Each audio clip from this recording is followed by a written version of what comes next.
Thank you so much. Hello, sir. Can you hear me, please?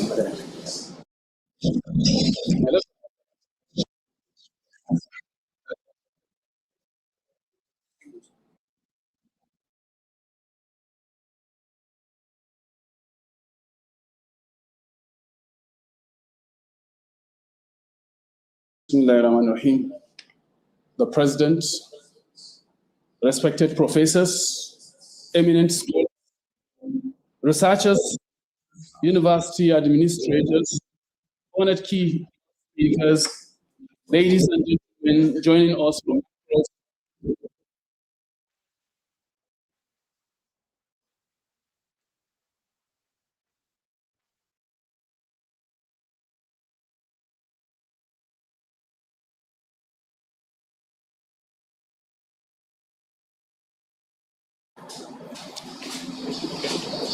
Distinguished participants from far and near across the world, good morning, good afternoon, and good evening to you all. My name is Hayatuddin Muhammad Abdullah. I'm really honored and privileged to serve as the moderator of this important event. It is my distinct pleasure to welcome you all to this one-day online international workshop on research methodology, data analysis, and publication, organized by Maryam Abacha American University of Nigeria. Today's workshop marks another significant milestone in Maryam Abacha American University's commitment to advancing global scholarship. Given the number of registered participants from across the globe, this workshop is the largest international research workshop ever organized by this university. This workshop is designed to provide practical insights into research methodology, data analysis, and scholarly publications. We are confident that the wealth of experience and knowledge to be shared by our distinguished resource persons will strengthen your research capacity and enhance your academic and professional pursuits. We sincerely appreciate every participant for choosing to be a part of this historic gathering. Your participation reaffirms that knowledge transcends geographical boundaries and that meaningful research flourishes through collaboration and the exchange of ideas. Distinguished participants, online and offline, permit me at this juncture to introduce our participants offline and online. Let me start by introducing the President of Maryam Abacha American University of Nigeria, Professor Dr. Muhammad Israr. Also here in our midst is the Vice President Administration of the university in the person of Dr. Habib Awais Abubakar. Another important personality here in our midst is the Director of the Africa Institute for Solutions and Development in the person of Dr. Tariq Mohammed. We equally have the Head of International Office, Engineer Bashir Muhammad Garba. Good morning. His assistant, Mrs. Janvi Haresh. We have the Head of Corporate Communications and Protocol Unit of the University, Malam Tukur Mantari Masanawa. Equally important to mention is the Dean of the School of Environmental Sciences, Dr. Ahmad Abubakar. We equally have other important members of the university here in our midst. One of the speakers for this important event, who is here in our midst, is the Associate Professor Dr. Rahim Ridzuan, who is a Senior Fellow, Institute of Big Data, Analytics, and Artificial Intelligence, University of Technology, Mara, Malaysia. Can we please stand up for him? We have a total of 3 speakers for this important event. The 2 will soon be joining us, inshallah. At this point, I would like to give the mic to the president of this university for his welcome speech. Okay, thank you, Hayatuddin. First of all, I would like to thank all the participants, all the speakers from Malaysia, from Azerbaijan, and from Oman. In this workshop, I am happy to inform all the audience more than 35,000 registration has done from 126 countries. This is the achievement in the history of the Maryam Abacha American University of Nigeria. Let me give some brief introduction of the Maryam Abacha American University of Nigeria. Maryam Abacha American University of Nigeria, we started this university in 2022. Till now, we have more than 5,000 students, and out of 5,000 students, we have 80% female students. In this university, we are running total 22 programs, and all the 22 programs are fully accredited and approved by the National University Commission. Recently, Maryam Abacha American University of Nigeria has got the second best private university by the AD Scientific Index based in Turkey. The founder of this university, Professor Adamu Abu Bakr Gwarjo, he built his first university in Niger, Maryam Abacha American University of Niger. Second in Kano, Maryam Abacha American University of Nigeria. Third in Kaduna, Franco-British International University. And fourth one in Abuja, Canadian University of Nigeria. Thank you. Thank you so much, Mr. President. Before we proceed, I would like to say that to ensure the smooth running of this important event, I would like to say that the three speakers are allotted 40 minutes for their presentations, and I would like to, 40 minutes each for their presentations, and I would like to kindly request them to strictly adhere to this so that we can have the sessions run as scheduled in order to enable more questions and interactions. And I would like to also kindly request our participants to observe the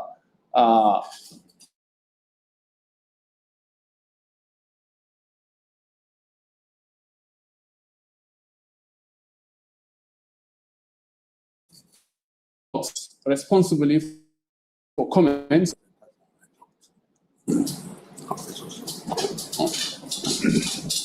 And to also stay connected throughout the program in order to maximally benefit from the sessions. Before I proceed, I would like to tell our participants online and offline that all the speakers we have put together for this important event are honorary adjunct faculties in this prestigious institution. Permit me, before handing over the mic to the first speaker, to say a few words about him. Associate Professor Dr. Rahim Ridzuan will be our first speaker.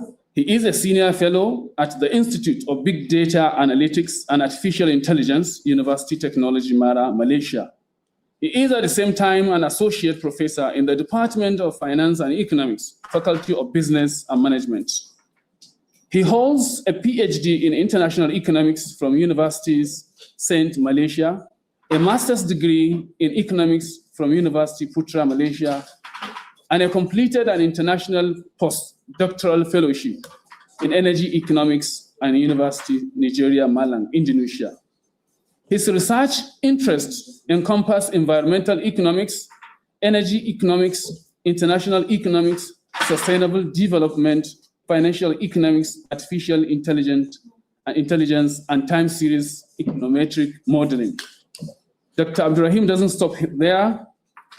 He has published extensively in leading international journals, including Energy, Environmental Science, and Pollution Research, Journal of Air Transport Management, and among others. If I should continue with his citation, I think we can spend the whole day because he is an international scholar. Can we please give him a round of applause?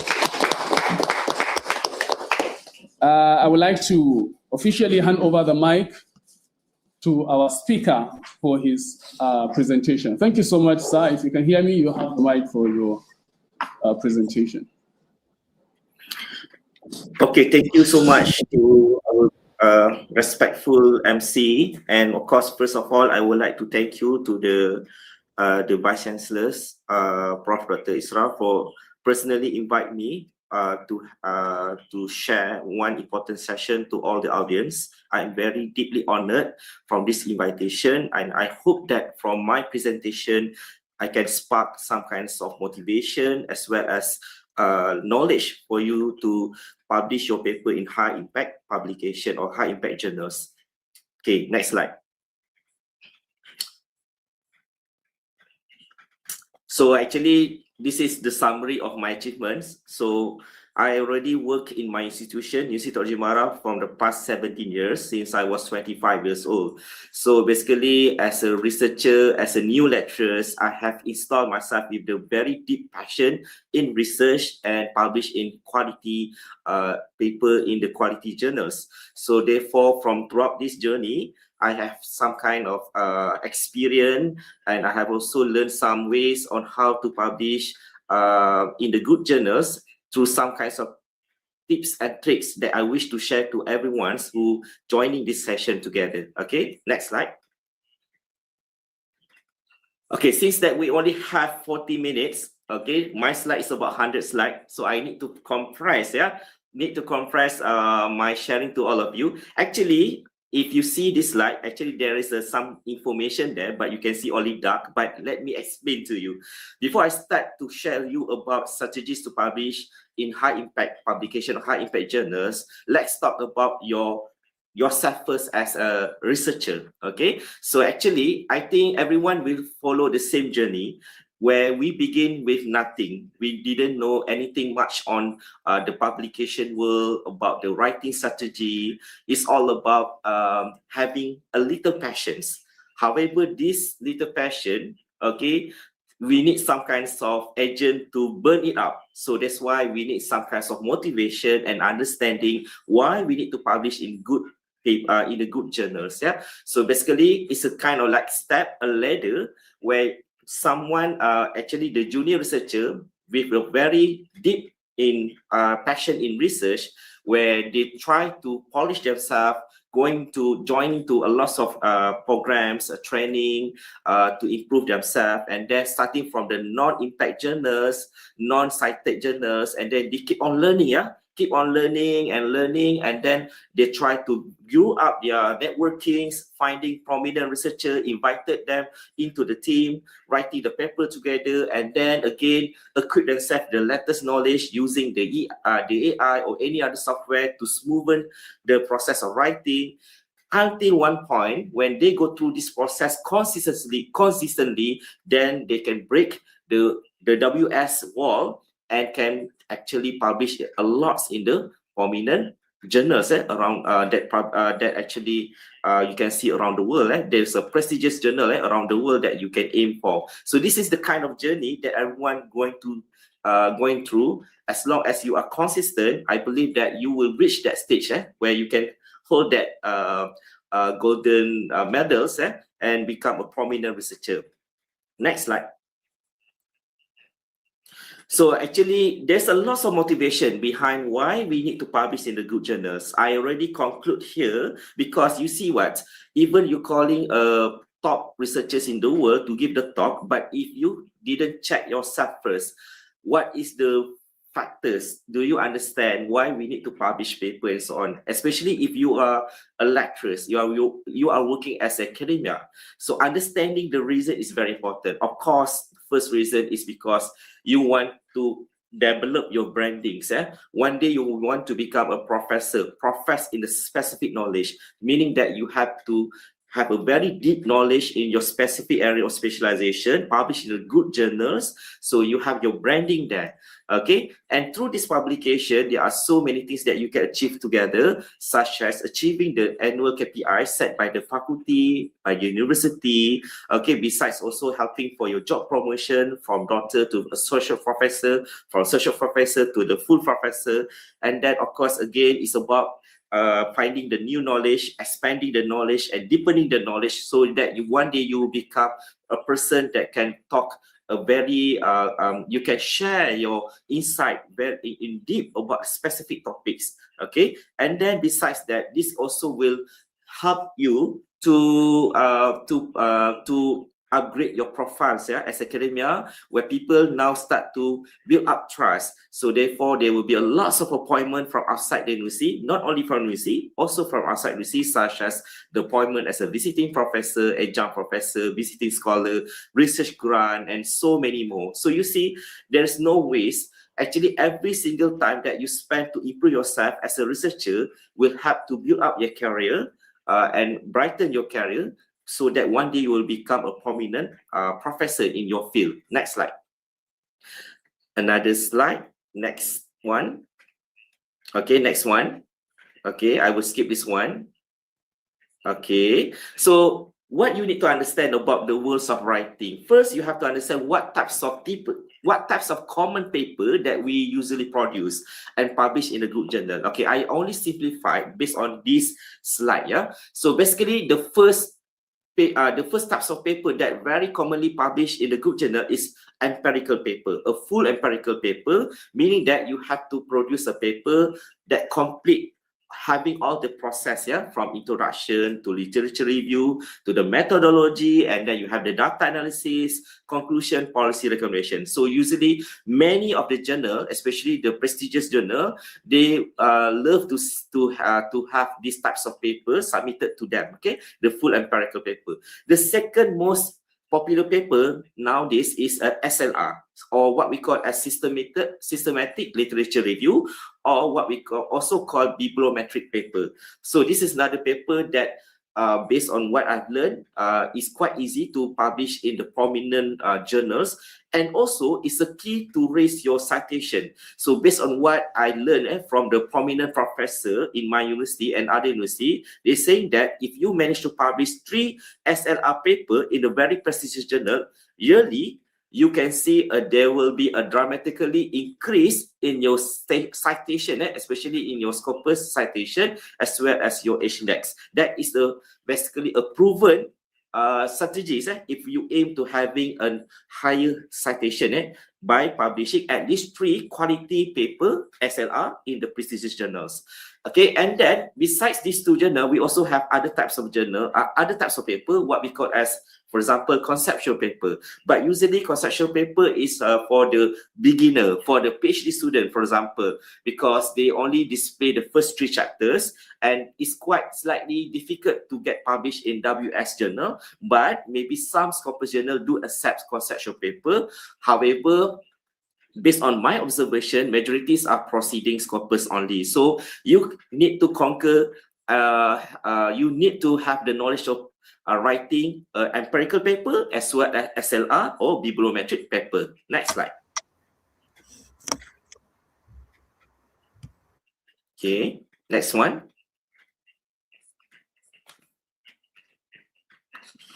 I'm not sure. I'm not sure if everyone can see this or what. Suddenly become black, yeah. Okay, but okay, this is actually the structures of the paper.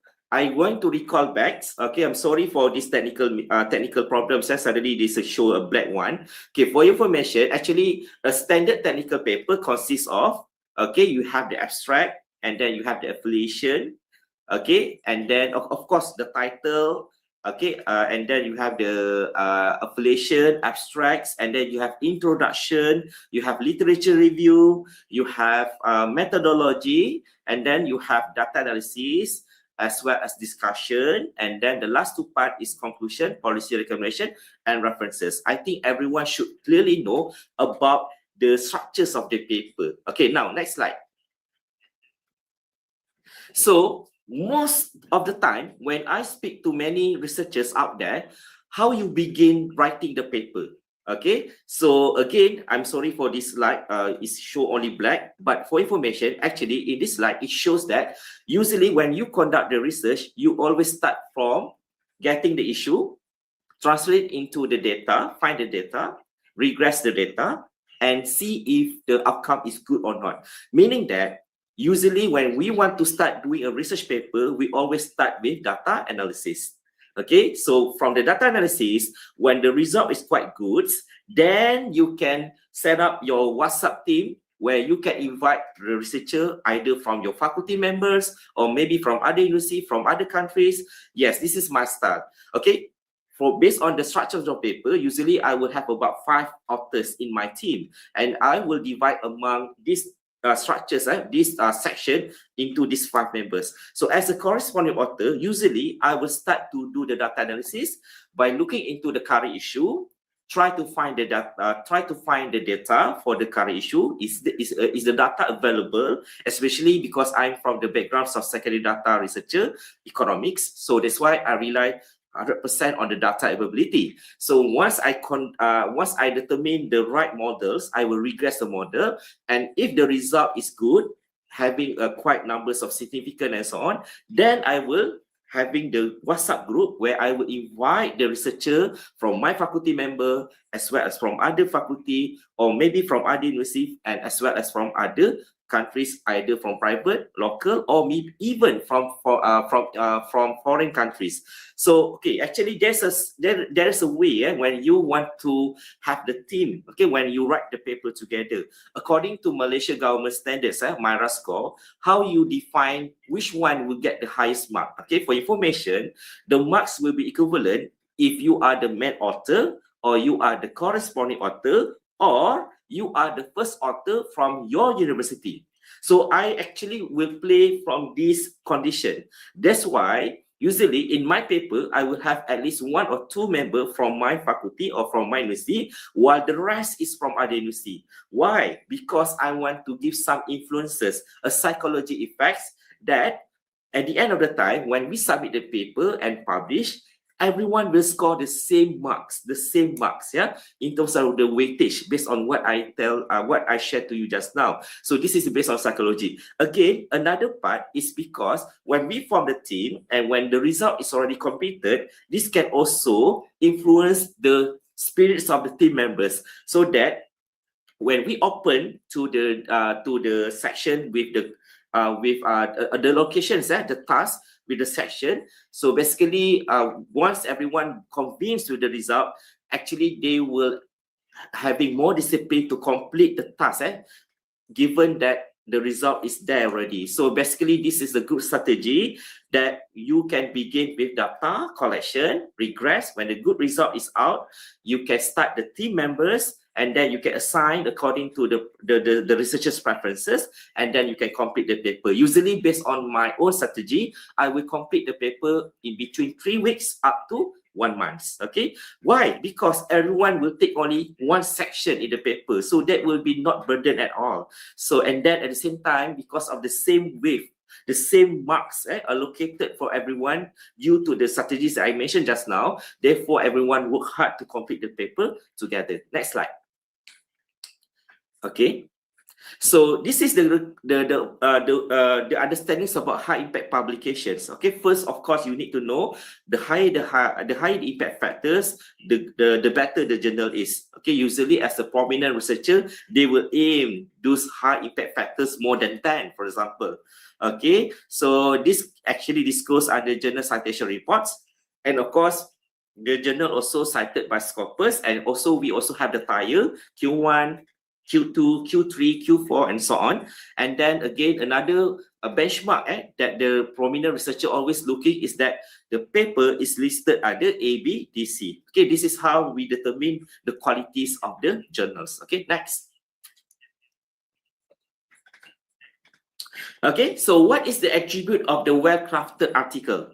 Okay, first, in terms of the significance and the contribution, there must be the elements of novelty. So how do you can contribute to the significance or contributions? You have to relate to the current issue. okay, to the current issue, and then you adapt with a specific model, okay, and then you disclose the outcome, okay, because this outcome can support whatever happened to the current world. So this is how the editors or reviewer will look into the depths of your paper and what is the things that you can offer to the audience, especially when it is related to the current issue. Besides that, you have to craft your literature review well. You must discuss critically so that there is a gaps identified clearly in the literature review section. In terms of the methodology, you have to know about the standard analysis that has been used by all the researchers that publish in the good journal. Getting familiar with the paper that published presently in the good journal is a very good habit. You should have it. Okay. Usually, when you want to have the ideas of writing a paper, you can look into these good journals, see the publication, the latest publication. If let's say you kind of like interested with this kind of topics from this paper published in the recent issue, so what is the next step? You can maybe take this paper as the anchor to come up with the same kind of topic but based on different region, for example. This is what we call as copycat strategy plus with extension. Usually, this kind of strategy is already fulfill the criteria to publish in the WS and Scopus level, okay? And then besides that, the data analysis and the data collection must be correct, systematically done well, and accurate. So again, as an editor or reviewer, okay, which maybe they are quite prominent in the areas of research, they will truly look into your data analysis. Is it achieve the standards of analysis? Because if you're not able to achieve the standard, maybe you will not able to have your paper accepted for reviewer process. Next.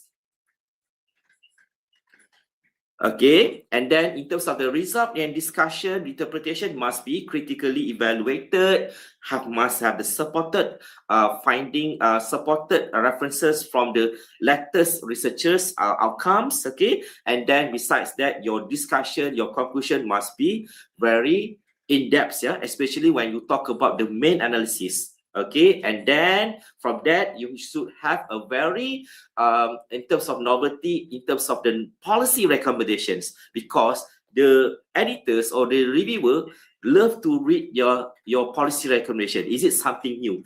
And bear in mind, this paper that you publish is not only read by the researchers or by the academia. Sometimes even the policymakers of the country who work at the ministry, maybe Ministry of Economy, Ministries of Science and Technology, they do read, okay, the outcomes of the paper and the suggested policy regulation published by the local researcher. Why? Because usually they have a annual report that they have to produce, where maybe this report is related to the policy making for the country for the next 5 years, for example. That's why before they're looking into a research paper from overseas, they will look into the research paper from that published within the local university first. Why I'm saying this? Because I also has experience when my paper has been read by Ministries of Knowledge, Ministries of International Trade and Industry, Ministries of Science and Technology, Ministries of Finance, and they asked me to come up with a specific report, for example, to supply to them, to give some ideas about the next policy. So that's why I'm saying never downgrade about the qualities of the paper that you publish, because your paper is not reachable to the academia, but it is also readable, it's also accessed to all the policymakers in the countries. Okay, next slide. Okay, so I think that everyone should know all these publishers, well-known publishers. Okay, for me, the top one is Elsevier, and this one is the hardest one. Especially if you aim for WS, you can go for Elsevier. But if you are a novice or intermediate researcher like me, you can aim Springer, Wiley, or maybe Emerald. These three publishers is quite convenient in terms of the system of the submission, as well as in terms of the acceptance rate, which is quite higher. And besides that, they also quite fast in responding your application, your paper submission. Usually, for you to publish a Q1 journal is in Springer, yeah. By Springer, it would take about 4 to 5 months only, and there's a lots of journal without any payment. So what we call as subscription, yes, sir. So meaning that you don't have to need any money to pay for open access, because there's a massive numbers of journal available from this publisher, and you can save your money. Okay, next slide. Okay, so this is, as I'm saying, based on the reputation. If you are intermediate or novice researcher, I will suggest you to send your paper to Springer Nature. But if you are prominent researcher already, you can go for Elsevier. The rest you can try at least once in a while, you can try to submit the paper. But nowadays, almost every publisher have their own AI developed system where they can match your paper with the journal listed using the abstracts system there. You can copy and paste your abstract into the system, and they will try to find the most accurate journal that you can send to. And nowadays, the system is very user-friendly, and based on my observation as well, they are competing among each other in terms of the effectiveness or efficiency, in terms of the response rate. That's why usually when you submit your paper, you will get the feedback within 3 days or maybe 5 days. Either your paper will be accepted for review or not. This is based on my experience. Yeah. Okay. Next. Okay, so what are the common hurdles faced by emerging researchers in journal publication? Okay, first, you are not familiar with the publishing norms. Okay, that's why I'm saying, if you are a novice researcher, always start from the first ladder, meaning that you can try to publish paper and then submit to local journal published by local university. Although maybe the journal is not indexed by Scopus yet, but believe me, that is also a training process to groom yourself, to get familiar with the writing stage, and then reviewer stage, and then publication and so on. So therefore, it is important for you to get familiar with the publishing norms. And that inadequate research design might happen if you are not really well, you have limited knowledge in terms of your techniques of your analysis, or maybe in terms of the scope of your journal, your areas. So therefore, you have an inadequate research design, which of course will not fulfilling the standards of Scopus Q1 or WS. Limited resources might happen to some of you, especially if you are conducting primary data research, where you need to distribute your questionnaire. This will incur some kinds of costing. So therefore, might hinder you to go out there to collect data and so on. Okay, but again, usually, even now, okay, maybe that is the challenges part, but when it comes to the publication, you can always aim a subscription where you don't have to pay any single cents to the publisher. It's a 0 cents there. Okay, fierce competition, correct. You have quite numbers of researchers submitted to the paper, so that's fine.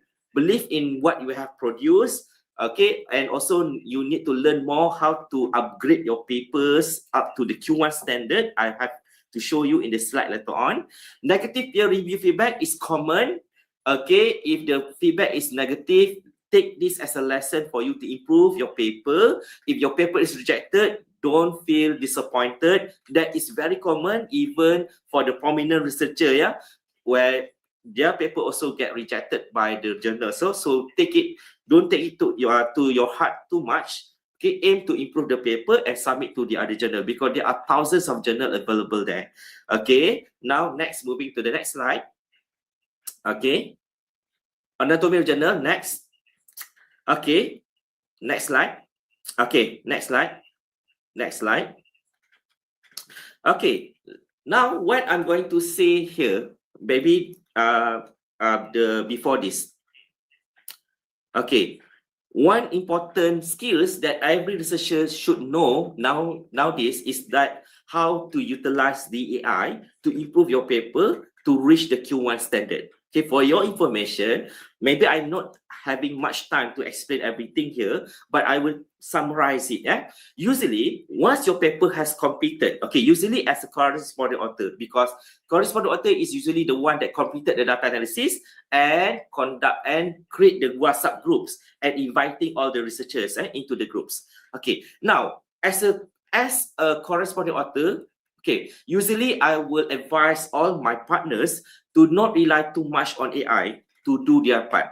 For the introduction, literature review and so on, they have to do a manual way, is by reading a lots of journal, see how these people explaining the introduction. For example, you will get the flow, how they write the introduction. Maybe they start from the broad issue, narrow down, and then they will discuss the theme, they will discuss the gap. So you have to check this, and then you follow the style of writing, and then you adapt to your paper. This is what I call copycat strategy. Maybe this person, this author, they focus on European Union, but you can adapt the similar study, but focus on ASEAN region. So therefore, this is a thing that at least you can do some writings, following the style and so on. Okay, once every author's completed their parts, as a corresponding author, my task is to ensure that all these sections combine and there is a smooth transition from one section to another sections.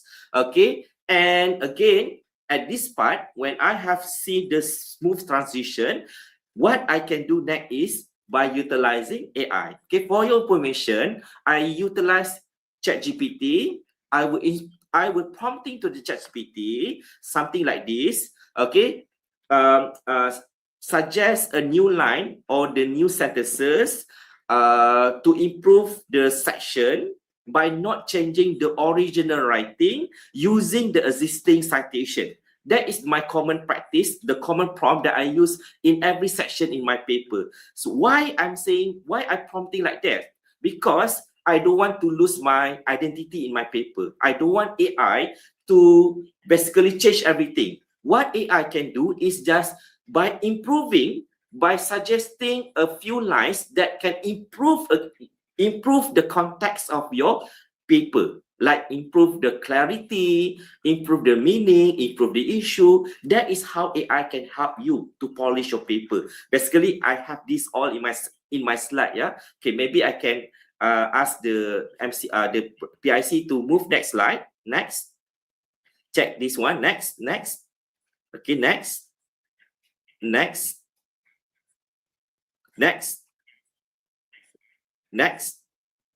Okay, this is examples of the prompt that I use in AI. But again, a reminder to you, AI should be used at the last part when you finish your paper, not at the beginning. Okay, please, this is very important because as a researcher, we want the learning process.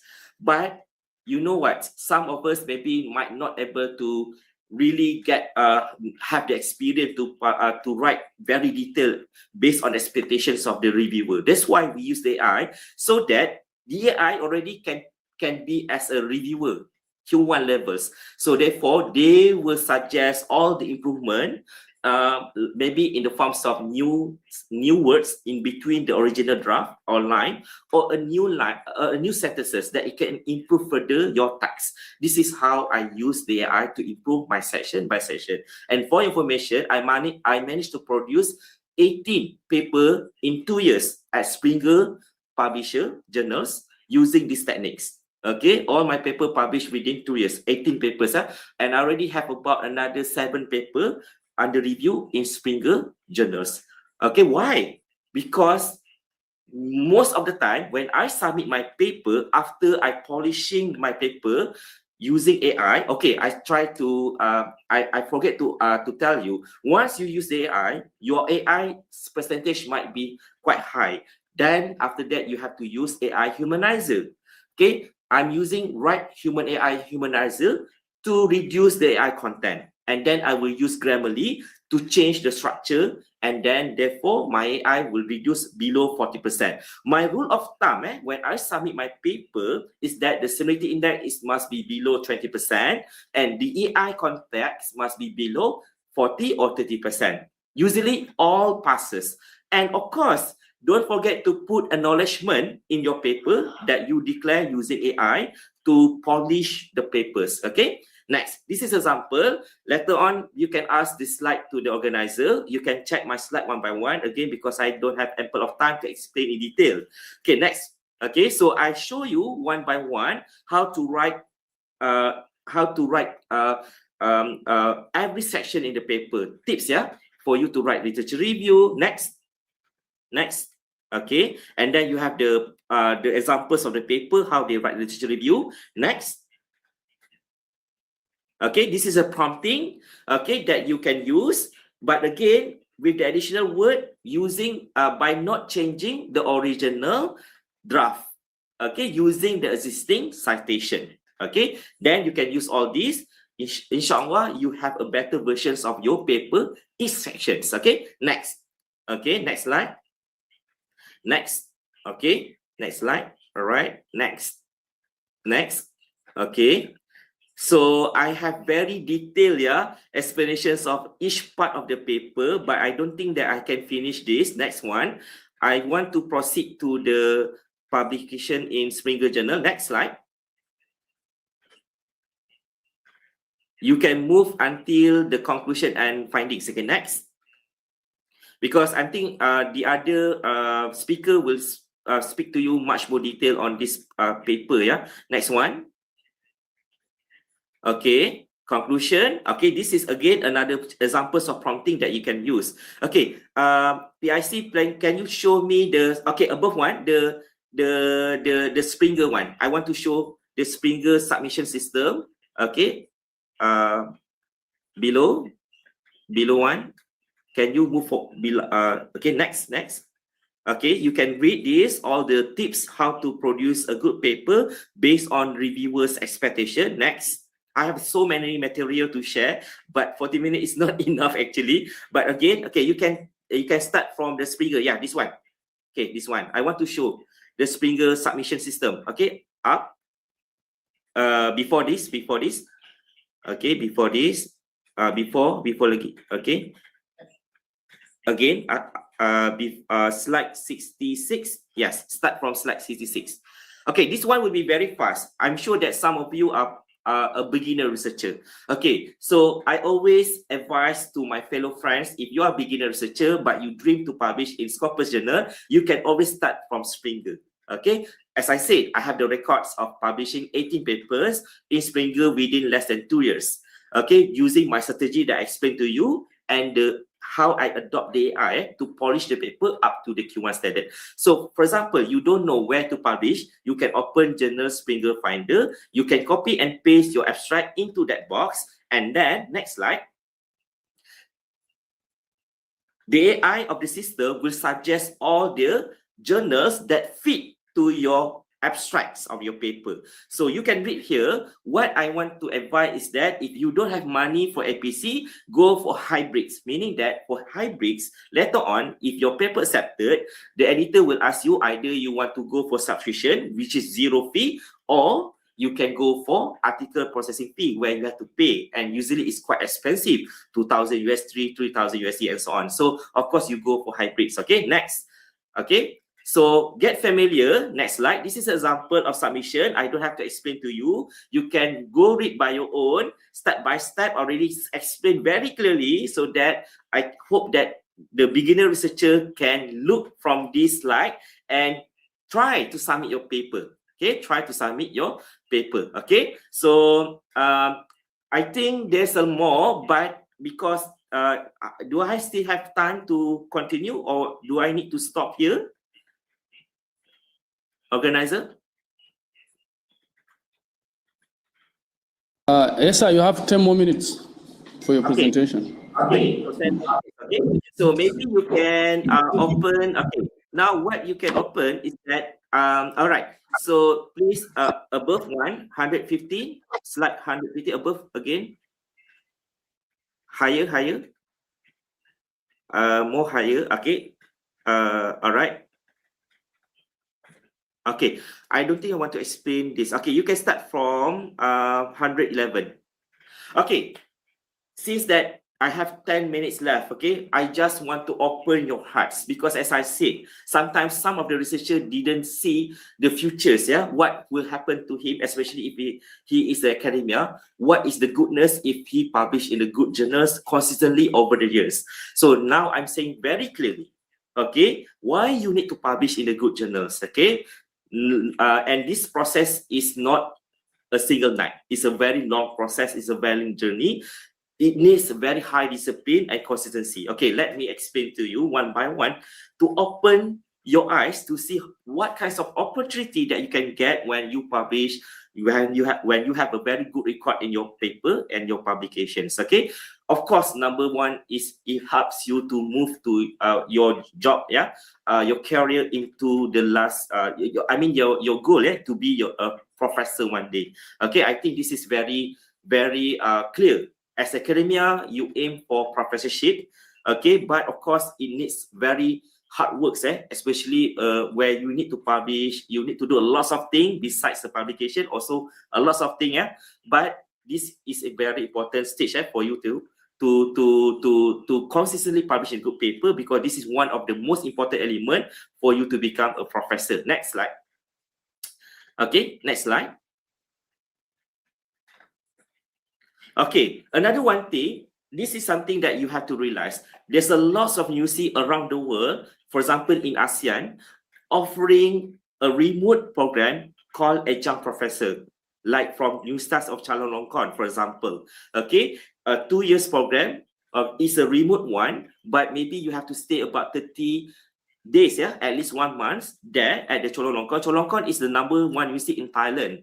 Okay, usually they will have this condition, the Scopus age index.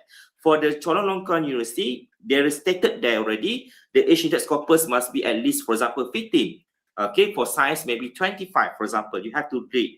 And then they will pay you honorarium monthly. It's quite a lot. Okay, if I convert to Malaysia ringgit, it's about 5,000 ringgit per month. Okay, and then you have to publish paper together with supervisor. Okay, and then you have also some opportunity from Indonesia. Indonesia offering a lot of adjunct professor programs to worldwide. Okay, again, one of the important criteria is that your Scopus age index. For Universitas Indonesia, the Scopus age index for social science must be 25.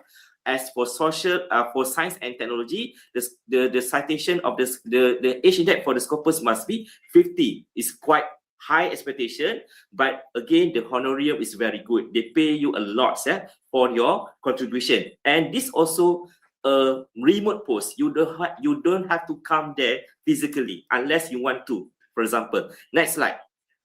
Okay. I'm just showing to you because majorities of the researchers didn't see this opportunity when they grew up their reputation as a prominent researchers. Okay, this is the kinds of programs that are available. I usually share this in my LinkedIn account because I want to get I want everyone to get the same chances as me. Okay, we have adjunct professor from Brawijaya, also from Malaysia, also remote program, postdoctorate, also pay you well. Okay, at UC Technical Melaka, Malaysia. Again, you should observe. Okay, usually these chances is for the one that already have acquired a certain levels of citation or age index in the Scopus. That's why I'm saying whatever that you spend to polish yourself as a researcher will benefit you mostly when the time comes, okay, where you can apply all these types of appointment outside the universities. Okay, next. Okay, next slide. Okay, next slide. This is open to everyone, visiting lecture programs. Okay, and then another one thing. Okay, this is what I want to say. When you have set a benchmark, you have your reputation. Now, what is the dreams when you become a researcher? You are not just publishing paper for the academia, but you want to do a research for the country. So this is at the stage where your expertise will be utilized, and then you can do some very national level research funded by the ministry, and then you can do a policy for the country. This is the stage that I already reached right now. Yeah. For example, next slide. For example, I have been invited by Timor-Leste. Thank you so much, Dr. Nando from Timor-Leste. Next slide. Okay, I do this with my team. We are doing a research at the national scale. I also do research with Ministry of International Trade and Industry about finalizing the FTA between Malaysia and South Korea. And this is also funded by Ministry of Economy. Okay, next slide. Okay, and then there are so many other researchers, which is also at the national scale. And believe me, when the ministry want to recruit you, they will check your profile first. As a researcher, how many impact publication that you have, how many grants, how many citation. That's why I'm saying building up your profile as a researcher is very important step before you can reach to the levels of being a researcher and produce a technical report or report for the policymakers, and then they will use it for at the country level. I think this is the best satisfaction that you can get when you being a researcher, either you as academia or either you are working as a full-time researcher in your country. Next slide. Okay, and then just last 5 minutes. Okay, this is examples of the recognition letter from my ministry in Malaysia. You see, this is kind of satisfaction that you get, because you know that you are balancing. You are not only producing paper at the academia world, but you also helping the nation to build up the nation.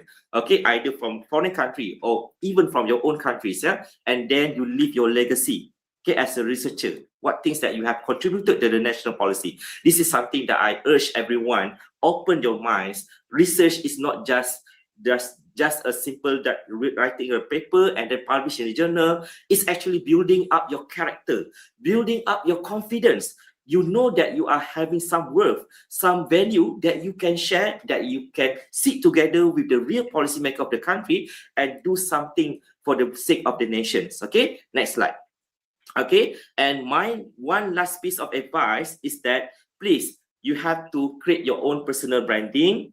Okay, having a very good CV templates, okay, CV and so on, so that you can sell yourself, through self-introductory, you can email to this person, voluntary to become the adjunct professor or visiting or panel expert, panel assessor, and so many more. So this is how basically I did in my careers, So I hope that from my sharing, I hope that I can inspire you, not only learning about how to publish a good paper, also learning about how to see the journal's strategies, the public, the journal's the journal's steps, and then besides that, growing yourself to be a prominent researcher as at the national scale, even at the international scale. That's all for me. Thank you so much. I open for the Q&A. Thank you so much, sir. I would like to first and foremost thank you for keeping to time. It's really an honorable thing to do. And I would like to also thank you for delivering such an intellectually enriching, professionally rewarding presentation. To say that we have benefited from this presentation is just an understatement. Thank you so much. I really appreciate that. I would like to say that our questions will come after all the three speakers have made their presentation.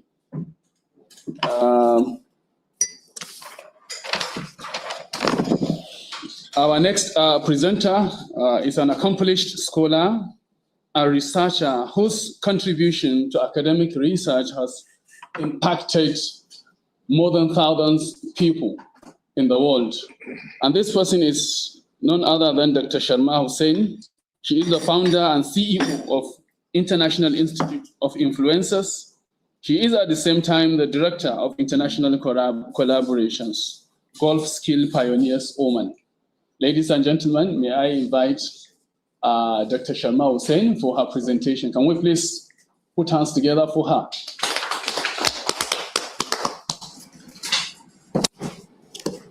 Thank you. If you could hear me, you have the mic. Thank you. Yeah, I got it. I got it. I think my PowerPoint is with you. Somebody will be sharing, right? Okay. Done. So first of all, Assalamu alaikum and good morning, good afternoon and good evening everyone, whoever are watching today. I can see lots of energy today in the ground. Everyone are highly energetic and first of all, thank you to Maryam, Abacha, American Nigerian University of Nigeria, for this wonderful opportunity of empowering the people all around the world. I was seeing the energy of the President, Mr. Professor Dr. Israr, who was keenly excited to spread this vision of this research methodology in the world. And we got a wonderful response from people from all over the world. This shows that everyone are interested in doing the research. Everyone wants to know the research methodology, data analysis, and publication. So my dear friends, everyone why do you want to do research? The first question. When you complete your bachelor's, then you come to master's. After master's, then you go for a PhD. So when you are doing the research, you submit lots of papers, you do lots of things. For what? I want to ask each and everyone watching me today, what is the vision of research? When you construct a house, do you just construct a house? Do you start building the foundation, then building the pillars and everything? No. First, you prepare a blueprint. You have a blueprint in your hand, then you know how to go, what to do, how to collaborate. There are so many elements involved. My dear friends, research is leadership. I want to tell this each and everyone that research is a leadership. Research is not just discovering something new, taking the data, collecting the data, and then publishing it and getting the name that I published this many papers, I published this many papers. Just you are remaining like a professor, nothing more than that. The purpose of research is not just to be like a professor. It's a very hard nut. It's not at all easy job. The purpose of a researcher is to create a legendary vision in the world, a legendary leadership in the world. Take, for example, Newton. Take, for example, Newton. How many professors? There are so many professors. Do you remember everyone? But do you remember Newton? How many years back he has done the research? He was sitting inside below the tree and he has found that there is something echo. Okay. So he found that apple is falling on his head. Why? The first question came his mind. He could have neglected. Why, what, how? Why, what, how? Why is the research methodology? What is the data analysis? How is the publication? Why should I do this research? Before you start doing the research, you must know why you are doing the research. Blend the leadership, accountability of data accountability, why you are doing this research. What are the elements should involve in this research? How should I spread this to the world? How should I spread this to the world? This is what you have to think about when you start stepping into the baby steps into the research. To all the wonderful students who wants to do something, who wants to become a great researcher, please first take the concept of why, what, how. Don't just end up your life in becoming a professor. Become a legend. Legend in research. There are so many things, my dear friends, which I really want to discuss today with you about everyone knows what is the methodology of the research. We don't need to tell you. Everyone knows the Scopus, Springler. Everyone knows that. Go and publish it. This, that. AI will give you all the information. But the thing is, intrinsic motivation you have to bring if you want to. You have to change your DNA. You really want to do the research? Bring that intrinsic motivation. Follow the etiquettes of research. Research is not just a discovery, my dear friends. As I told you, it is a global transformation. It is the global transformation. You have to bring that exploration to transformation. There are so many responsibilities. I can say this as a evidence-based leadership. There are so many kinds of leadership. Research is an evidence-based leadership, my dear friends. So first, I want everyone today sitting, makes in your mind the what is the vision, why I should do research. Vision of my research is for what? Shaping the future of MAAUN University. The students of MAAUN University, I want them to decide, I'm doing the research to shape the future of this university. I want to take this university to the next level by giving the definition for the research to the next, to the whole world, how Newton has made us to think about. Today, each and everyone knows that an object will not move from its position until and unless an external force is added. The first law of motion. Because of Newton, still now it is there, whether you are a science student or not, because he made us. There are so many professors, but we don't remember everyone, because not all the work is done in terms of ethical research, just for the sake of degrees. Humanization of education, humanization of research is the most important first pillar of research. If you really want to end, otherwise you will be drain off. Like the professor was telling just now that don't worry if your paper is not published. So paper is published or not published doesn't matter. It doesn't matter, but the data, the research that you are doing. Why, for example, I'll give you a small example. Take a problem in your university only. Why the students are addicted with the phones? Why? Write the problem. Think it with your heart. I really want to get rid of this problem. Why the students are addicted with these phones? Why the olden days people's health condition is very good, but why these days people are getting with the cancer? What are the reasons? Right? Why statements? Bring that abstract first. No, today I have to type the abstract, I have to give to the professor. No way. If you work like that, you cannot create a ripple effect in the world, in the society. Why? Step out the reasons. When you step out all why, one of the why will attract you. And then pack it. And then pack it and start moving ahead. Next, what should I do for this? Whom should I connect? What data should I connect? I should go to each student's house. I should watch every student's timings. That is the methodology. The second step comes in methodology. So what here you are doing in methodology?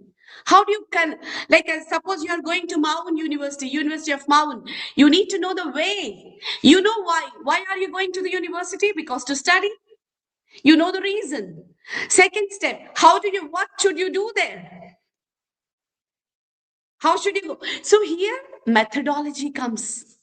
Methodology works as a navigator, as a credibility factor.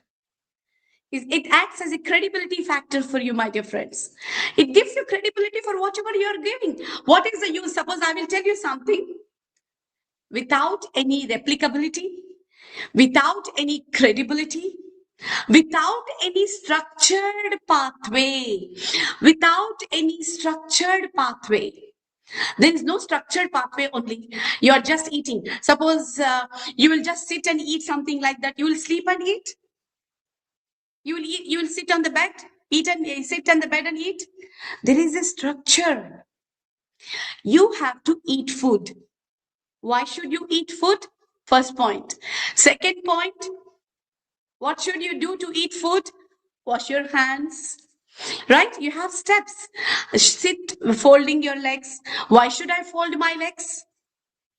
Everything, this is the methodology. Yeah, as in the screen you can see, you should learn the backbone before you step into the university for the research, my dear friends. Don't do research just to become a professor. You will drain up. Because nowadays, after AI has replaced everything, getting information a baby can get. PowerPoints a baby can make. But the knowledge, the DNA to do the passion, the purpose, the vision, if you see in the next slide, the passion, purpose, vision. I want each and every student of the university to write this in the first page of their notebook. To write in the first page of their notebook, what is my vision for the research? Why, what, and how. Every day, try to work on your why, what, and how of your research, my dear friends. Then you will understand why should I do research? Why should I work on this? Why should I replicate? So what are the methodology should I use? What are the methodologies? So when you come to the methodology, it acts as a innovation, credibility, and impact. In research is okay. So I just want to tell to everyone that methodology is bridging, my dear friends. It's a bridge. Your ideas, methodology will bridge your ideas to innovation. Now I have an idea. Why don't I eat food with spoon? They are eating with hand. So my idea is to eat the food with spoon. So why should I not eat with the spoon? So what is the reason? All this. So everything, find out the raw material, find the intrinsic motivation. This is another point I want you to write. Intrinsic motivation, not extrinsic motivation. Extrinsic motivation is just to become the professor. What will you do after becoming a professor? After you become a professor, you will go and teach in the college, you will get a lecture, you will become a lecturer, and you will get the salary. After you get the salary, what will you do? You will eat food and you will leave and life and finish. Did you create any impact? Did you create any impact in the society? Are you happy for the work that you did? Do you remember what you did? We don't. Legends becomes by intrinsic motivation because they are attracted by passion, not by just extrinsic, not by purpose, not they don't want just become. So bring that. You see, everyone, the money that you get by just becoming a professor is less than when you do something with a very intrinsic motivation. Every whole world wants you because you have acted as a door, acted as a gateway, my dear friends. So that you have to see. So methodology is a trustworthy platform for everyone. So that's what you have to understand, that transforming the research into the global progress is done by methodology. So methodology is the second pathway. The first is research. What research? Select whatever you are interested in. Don't take because somebody has taken it. Select the problem. See, in many African countries, there are so many children who are having some health problems, so many things. And don't just end up into the decisions because of this. No, work on them. Try to get the reasons. Go back to the grounds. So bring all the ethics of research and find out why, what, then read the review, introduction, literature plays very important here. Most of them, what they do in research, even I'm telling you, when I was doing my PhD, the research time, professors used to tell me, go and get, yeah, please stay on this screen. Back screen. So you have to ask, review the literature. Most of the people, yes, even I was thinking the same. Most of the people review the literature. The more names you get in your paper, that means you have done more. It's not only that, just getting the names of the person who has already done research in the same field is not at all just going to work out. You also have to find out the real life applications that you noticed. You create the real literature again. Build the guts to create the literature which you are seeing. So, and how can you do that? Creating a mentor pools. Create mentor pools, my dear friends. The ones who are the very senior, the scholars who have done, and the latest trend, all of them have discussions, analysis. How many of you do that during the research? Do you create mentor pools? Do you create arguments? Do you create debates? No, nobody have time for that. You have to argue with him. How did you write this before in your paper? Was it true? What made you to accept this? What, when you go through everything, it really gives a practical answer in the research. So mentor pools, meetups, collaborations are very, very important, my dear friends, in building the research to the methodology. This is the most important, but we don't do it. Thinking it's a wastage of time. We have to complete the course. We have to complete this. We will take the literature. We'll copy the literature and copy paste it. Fill, done. Literature part is done. Take to the professor, sign it, done. Are you happy with that? How many of you sitting there feel that I have finished the second part? Abstract is finished. Collecting the introduction is finished. Introduction, this is disease has come from there. This is collecting the data and putting up there. Do you go by yourself there to see everything? Number 3, reviewing the literature, reading all the literature. Nobody has time. Copy paste the literature and paste it, and AI is getting nowadays everything. So doing that. Where is the emotional intelligence? In research, the most important thing is emotional intelligence. It is the leadership. It needs accountability. It needs dedication. It needs commitment. It needs consistency. That's why I'm always scared to do the research, because we cannot do justice to this. We have to dedicate ourselves.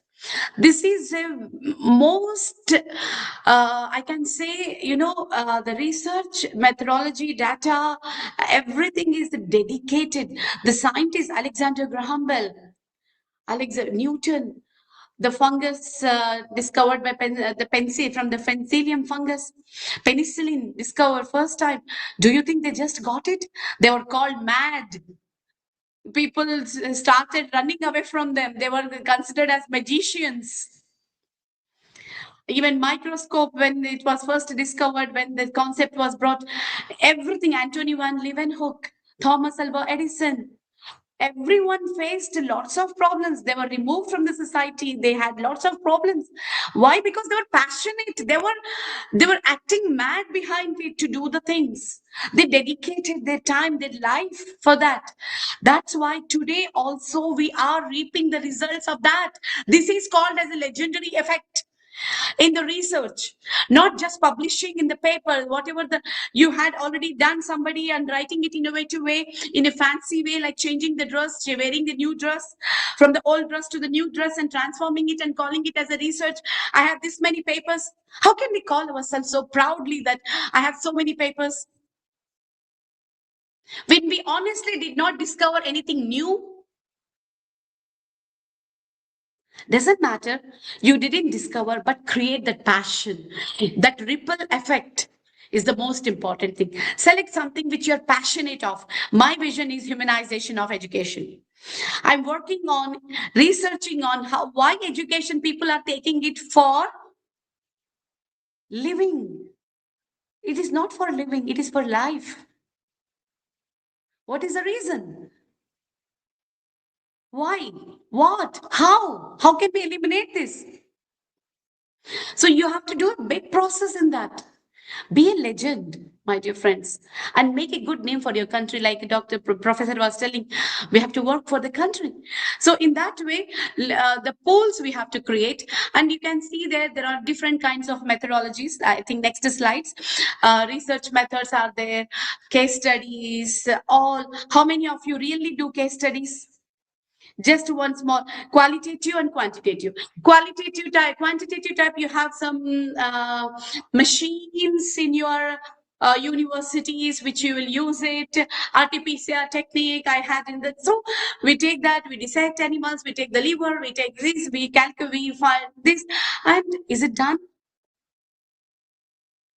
quantitative, means everything. Go ahead. Like I have done dimethylethrine effect. Dimethyl, why the most of the farmers are not able to reproduce? Because most of them were putting pesticides. So because the pesticide is affecting the reproductive system. And other part, everything, the machine will do everything. Quantitative analysis is done. I will get the data and then I will run it and I will produce it as a data analysis and I will publish it. But as a researcher, did you try any time these? You're just using them for your information. But these people are suffering. They are suffering as a farmers. They are suffering. They are throwing. They are exposing to the pesticides every day, and these pesticides are going inside their body and affecting they're breaking the pathway of the reproductive cycles where the genes are disconnected and they are not able to reproduce. You can imagine what's happening in their families. Have you brought this into publication? That's the thing we have to do. The research is not just getting the information and then publishing it as a news, as a counting how many papers we have done. More than that, I request each and every one, at least today there are 34,000 or 40,000, I don't know exactly. Dr. Israr can tell me the proper calculation of that. But my dear students, whoever are watching, don't just run on just collecting the literature, collecting the values, data analysis with the modern machines, modern things, and AI. Yes, now I will come back to all these topics. So, but before that, so bring emotional intelligence. When you are stepping into the research field, consider yourself as a leader who is going to transform the society. Each and every student in the society should become a researcher. Not just a person who takes science subject should be. Usually research goes to science subject students only. This is a bias. This is a bias usually happens. But this is what we have to do, that we have to make each and every person in the family, in the society, in the college, university, nation, world, everyone have to think, why my neighbor is not talking to me? Why my neighbor is behaving in that way? What should I do to solve this problem? How can I bring the harmony here? That is the value of research. That is the vision of research. Research is a leadership, and you have methodologies. The university will help you in that. And let me tell you in the next slide. Yes, the slide that you are seeing on the screen right now is about the pillars. Everyone, please note this down. These are the pillars of research. Number one, innovation. If you are standing where you are not doing proper research. You must bring innovation. Innovation, not just, I want to clear the misunderstanding of many people. They think that innovation is just AI, machine learning. Yes, it is AI, it is machine learning, but in your thoughts also, please bring the innovation. How can I make this something new? How can I do this research in a very wonderful way, in a creative way? AI, machine learning, yes, they all will do. In addition to that, bring your innovative mindset. Mindset is very important in research. Then comes to the credibility, as I said just now. Don't just do the research because you have already some topic is there, literature. Bring some credibility, my dear friends. The credibility factor for you, that you have done it, which you feel proud of. Transparency, bring in the research, transparency. And collaboration. Tell me, how many of you collaborate in research? Cross industry collaborations, very important. Cross industry collaboration. Now, for example, now you are doing a research on smoking, lung cancer. How many people are dying of lung cancer? So what we do, we take the calculate why people are doing, why lung cancer is happening, what's happening, reasons. So then we go to the review of literature. In 1900, how many people were there dying? 2000, how many people dying? Then we do like that. But what is the reason? Did you go to the families and check? Why this person is smoking? What is the reason? So not only review of literature, personal literature, you have to create your own brand. You have to create your own cross country. Go to the society, go to the work culture, go to his office, go to means every industry. You connect with all industries, the IT industry. Go to the means different, not just only your university lab or somewhere for one place. All industries that are related to everything, maybe five, six industry cross country collaboration is very, very important. So credibility, innovation, collaboration, and the last, most important, which nobody thinks of, is societal impact. We never think that the paper that I have did research, how it is impacting the society. United Nations SDG 2030 is there. Is it coming under any of this? SDG 1, SDG 2, SDG 3? Is there any impact in this?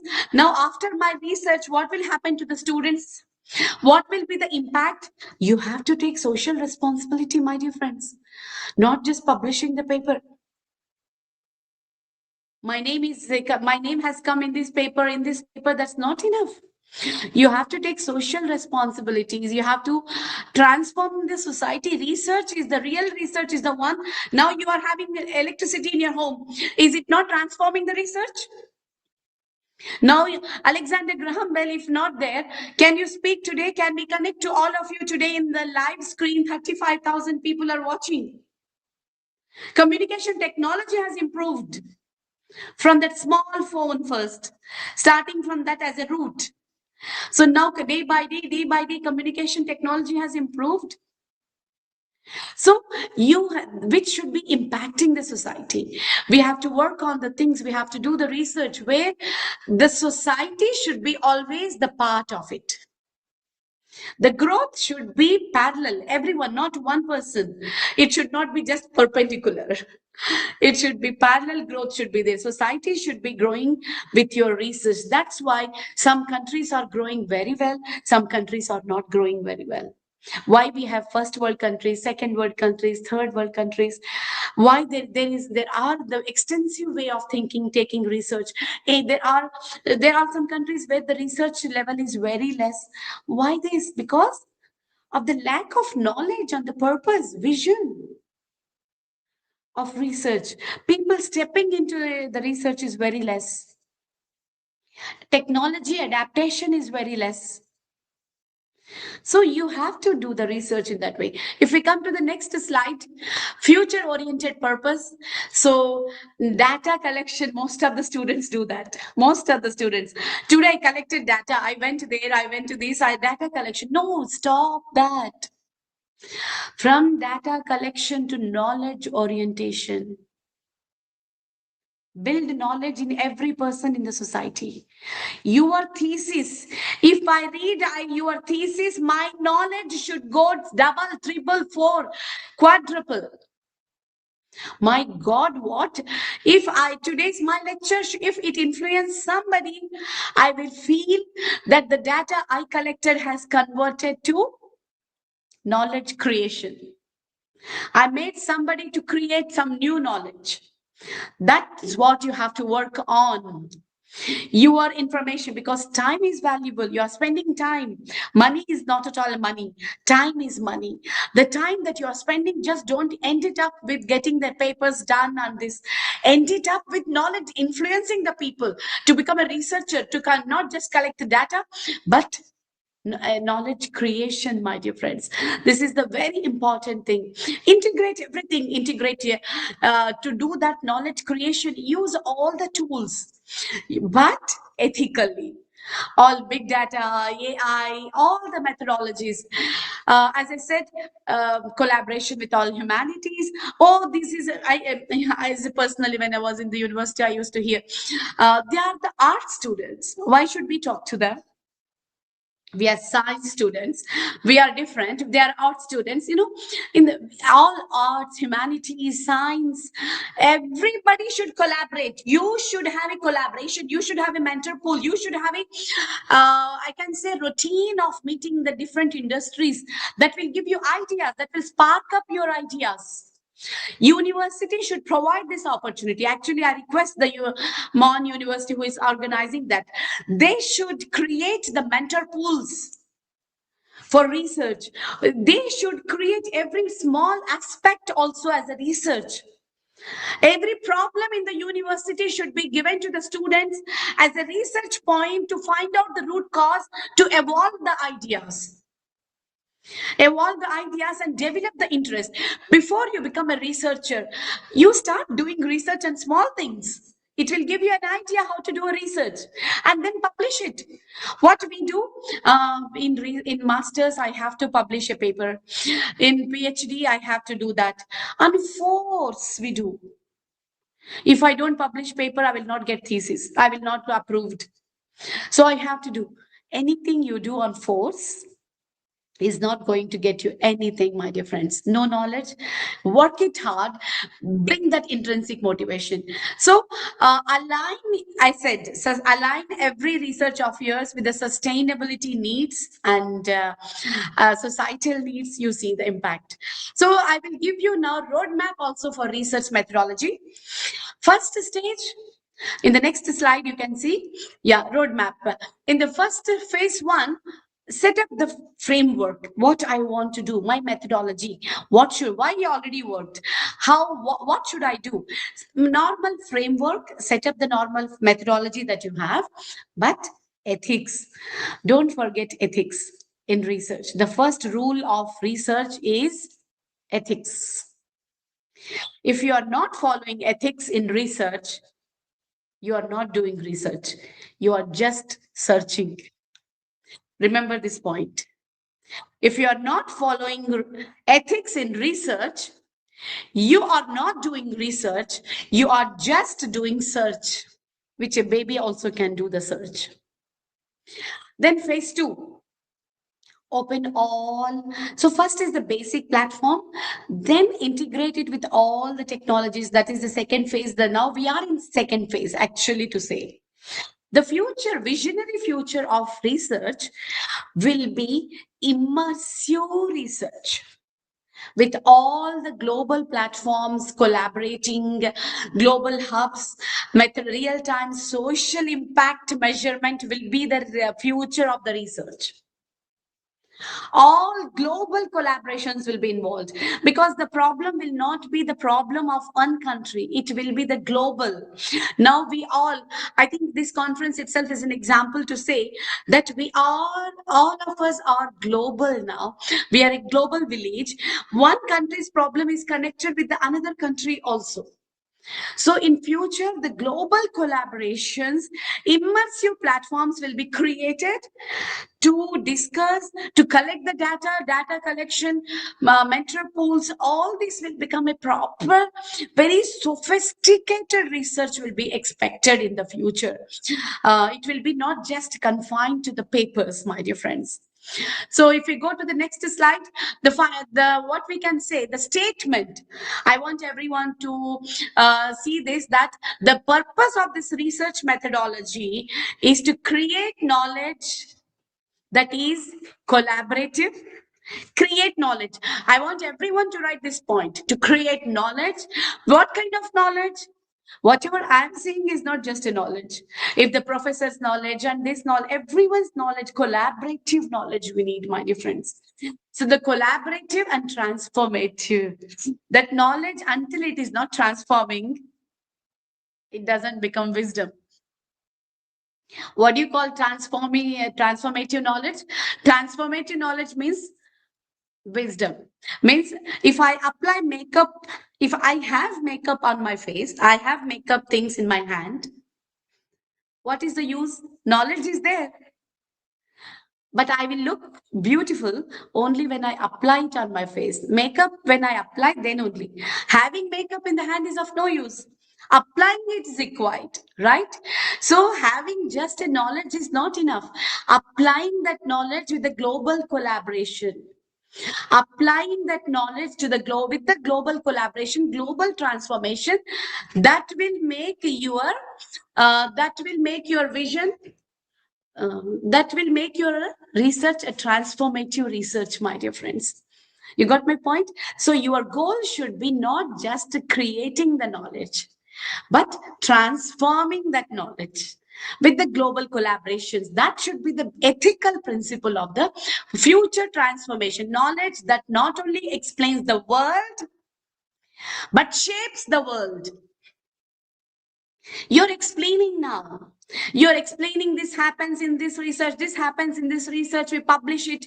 And nowadays we see people are telling, we will write for you. You give us, we will write all your thesis, we will do everything, they will do. So you're not doing research there. So the knowledge that you are having, the research, not just doing the research, but it should shape the future. That ethics should be maintained, my dear friends. So when it comes to the data analysis, I think you know very well. In the next slide, you can see there are different ways of emerging new approaches in data analysis: AI-driven, big data integration, cloud-based data visualization, how to collect the data, how to store the data, all these things, collecting, and what kind of data I'm collecting. That's what I'm telling. Data analysis is all quantitative analysis, quantitative methodology, where you are without your mindset, without your everything is being done. But the basic foundation is your research methodology, where here every country can do this. Even a poor country can also do research methodology. But where the difference comes? In data analysis. Data collection is the research methodology. Data analysis is the data processing, is the data analysis. You got my point? Data collection is research methodology, whereas data processing is data analysis. So processing the data, you need qualitative, quantitative methods, you need high integration, you need predictions, you summarizing, you need here exposure, mentors, you need lots of accuracy, you need trainings. All these things should be provided by the university. Here, there will be a difference in the gap comes from one country to the other country, where the lack of equipments, lack of technology can make one country go in a fast pace and another country stay back here. So in this, we have to find out the solutions, how we can integrate the data, how we can you can see the methods, all methods are shared here. You can take the PowerPoint and you can see the different kinds of AI based data analytical methods, cross-disciplinary interactions. All our latest emerging trends are given here for your information. So if you see the video, the next one, there is a small video. I want them to play this. Qualitative data and quantitative data. There was a slide. Yeah, this one. If you play this.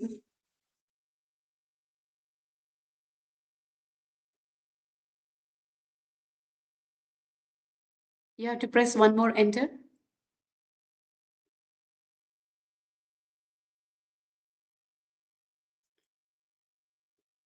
I think video is not being played. Doesn't matter, no problem. So the thing is here, quantitative analysis and qualitative analysis. Make sure what are quantitative, what are comes under the list of quantitative, and what are comes under the list of qualitative. Quantitative, most of the some of the universities will be lacking in having them, in having the machinery parts and all. So it doesn't matter. But the thing is, we need to collaborate. Cross industry collaboration can support support here in data analysis. Means the data can be sent to another country who are having all the equipments and all, and they can collect the information and they can do that. So in the data analysis, advanced techniques, visualization and communication, interdisciplinary relevance. That's what I said. One person cannot take any decision here. Whatever the results, again, you need to interdisciplinary. You have to compare the data again with the different industries. Is it relevant to them? Don't come to the conclusion with your result itself. But what we do, whatever the result we get, we just post it, we just present it, and we do that. But we have to connect to different industries. Cross disciplinary actions we have to take, and we can bring the difference in the collection of the data. So again, in the next slide, you can see again, data collection has rules. Number one, credibility. It's a backbone. Credibility is the backbone of the trustworthy research. How can I trust your research? Until you give some credibility. Credibility is not the literature. Credibility is not just a machine's. There are so many mistakes also happens. So there should be, you need to be very, build the credibility by cross-checking it with the interdisciplinary industries. Innovation can transform the data. Give you good insights. Visibility is also very, very important. Your data should be more visible to the people so that they can bring up their insights. And then social impact. Data must serve humanity, not just academics. Data must serve humanity, not just academia, my dear friends. But what we are doing? You can ask yourself, are we serving just academia? Take the data and publish it and go to the professor? Are we serving for the humanity? This many children, if they are hungry in a country, we are just collecting this many children are hungry. But what is this data going to do again? Are we seeing the next stage? We are just publishing it after that, this result. But what is that result? What this result? Your data you collected, what is it going to be now? What is it going for us? Have you searched? You have done so much of research, but is this data that you have collected, is it only for academics or is it for humanity also? What is the use of research then when it is not connected to the humanity? When it is not for the impact of the society? Why the government wants you to do research? To get a professor job? Only for that? That is the purpose? The purpose is not just to sit like a president. The purpose is not to just sit like a professor. The purpose is not that. Purpose is your research should impact the society. The research is the first step, and then if you climb, it's the final step should be the society. Then you will be getting a great bill. You are bridging that. Your research is really useful. Innovation, credibility, cross-cultural collaborations. You should be a leader here to do that. You should have such a great impact to do that. You should have that power to do that. That motivation to do that. So research technology in that will be, research will be helping. So if you see there, you can see our AI-driven analytics, responsible data use. How to use this data responsible. Very credibility. You should not give this to anyone. You have to, your data should be used for good purpose. All these things, hybrid discrimination, data for social good. But that's what, you are the new generation, my dear friends. You are the new generation now. So new generation, don't follow the same thing what's happened before. Create new trends. Create new trends. Call to action. See the action. Researcher, enhance innovation, ethical institutions, digital infrastructure, global perspective, everything. Global perspective. I congratulate today the university for bringing this global perspective to everyone to think about this. to think about the ethics. So everyone think about the papers, this. No, we have to think about how we can contribute. Then only the time that you are spending today will be the worthful. So that is very important. So then coming to the publications, I think professor has given you already everything.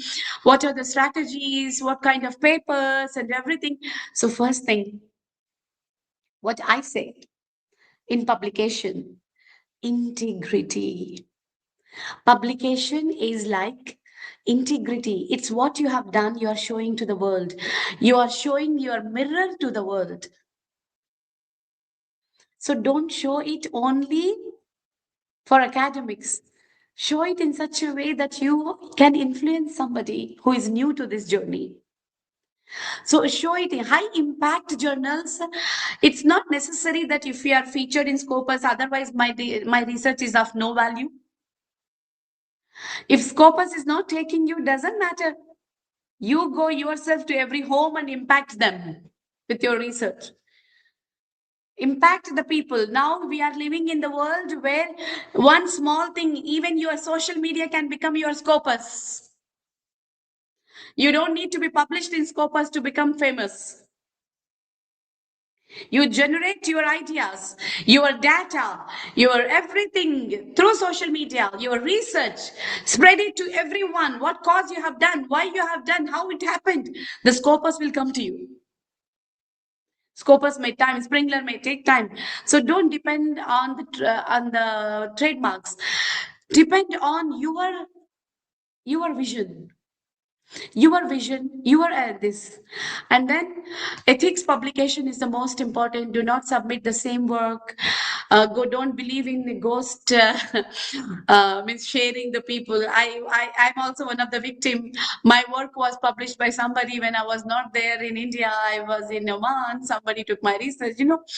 These all things happens, but what goes around comes around.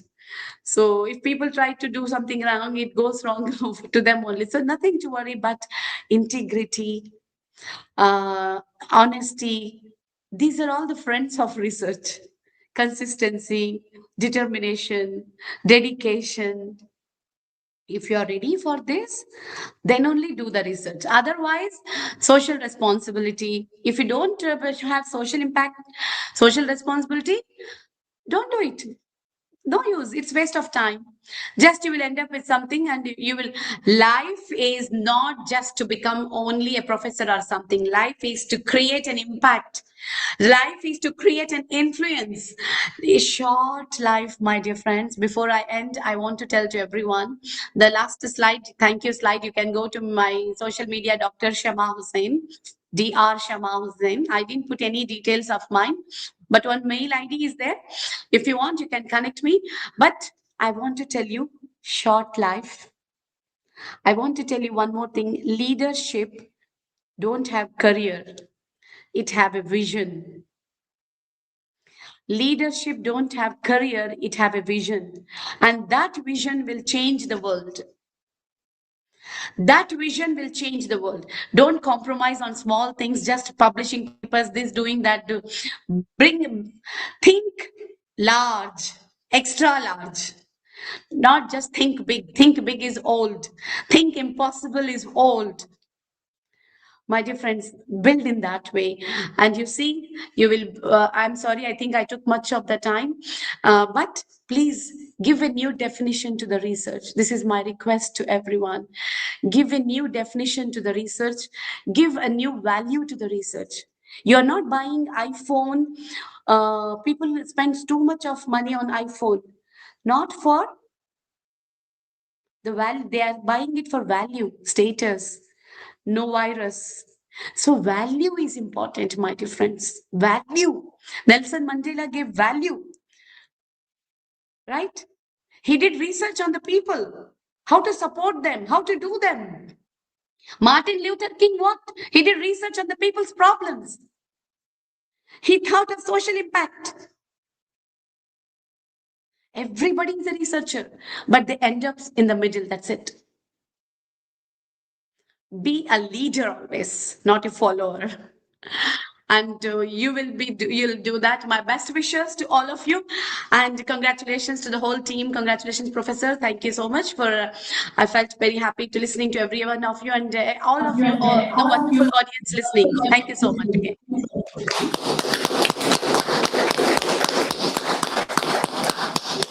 Thank you so much, Dr. Sharma. Dr. Shama. Dr. Sharma's presentation was truly remarkable and insightful. And what made it especially remarkable and astonishing is her ability to effectively use wisdom and philosophical reflections in her explanation. Her ability to engage the audience, simplify complex ideas while intellectually engaging with the audience is both remarkable and engaging. Thank you so much for this excellent presentation. Can we please hands together? I'm honored. Thank you for this opportunity. For those of us, those in the audience who have just joined us, I would like to welcome you once again to this international workshop on research methodology organized by Maryam Abacha American University, Nigeria. The program is ongoing.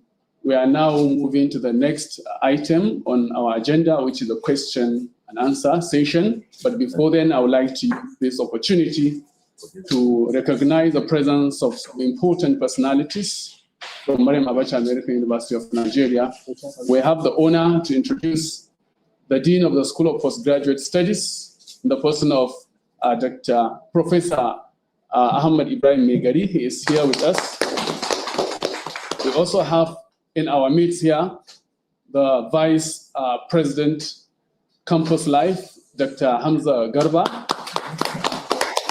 We equally have in our midst the Director, Academic Planning and Quality Assurance, Dr. Noura Eyaro. Also here conspicuously present is the Head of Human Resource Unit, Hajia Memunat Esbello,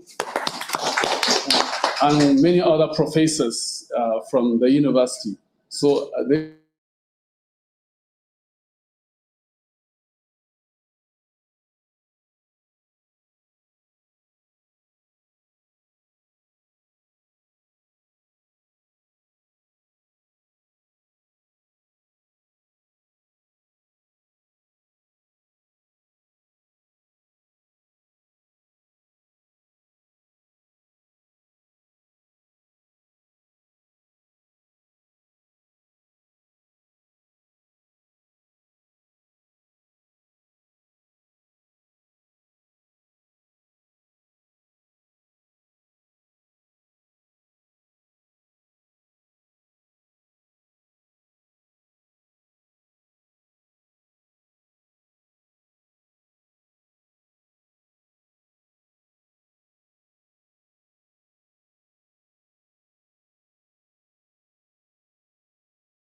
our research generally and how to go about in that respect.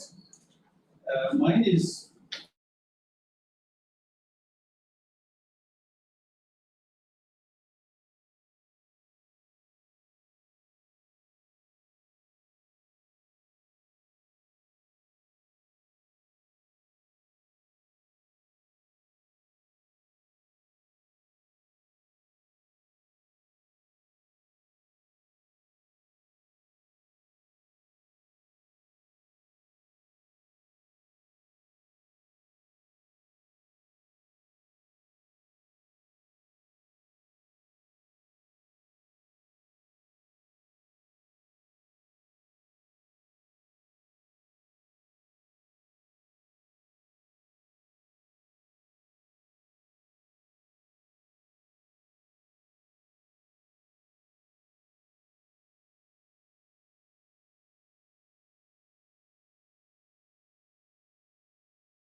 research can attract support, funding, and other collaboration, because people can see value clearly in things that can affect their life. So my question to Shama in that regard is, perhaps you could share some experience in terms of addressing such challenges, because I hear her saying that these are situations that affect mostly developing countries. If you look at the West and more developed climes, there is a very serious connection between what is happening in universities and other academic institutions and what they do. In other words, they are the repositories of solving problems of society.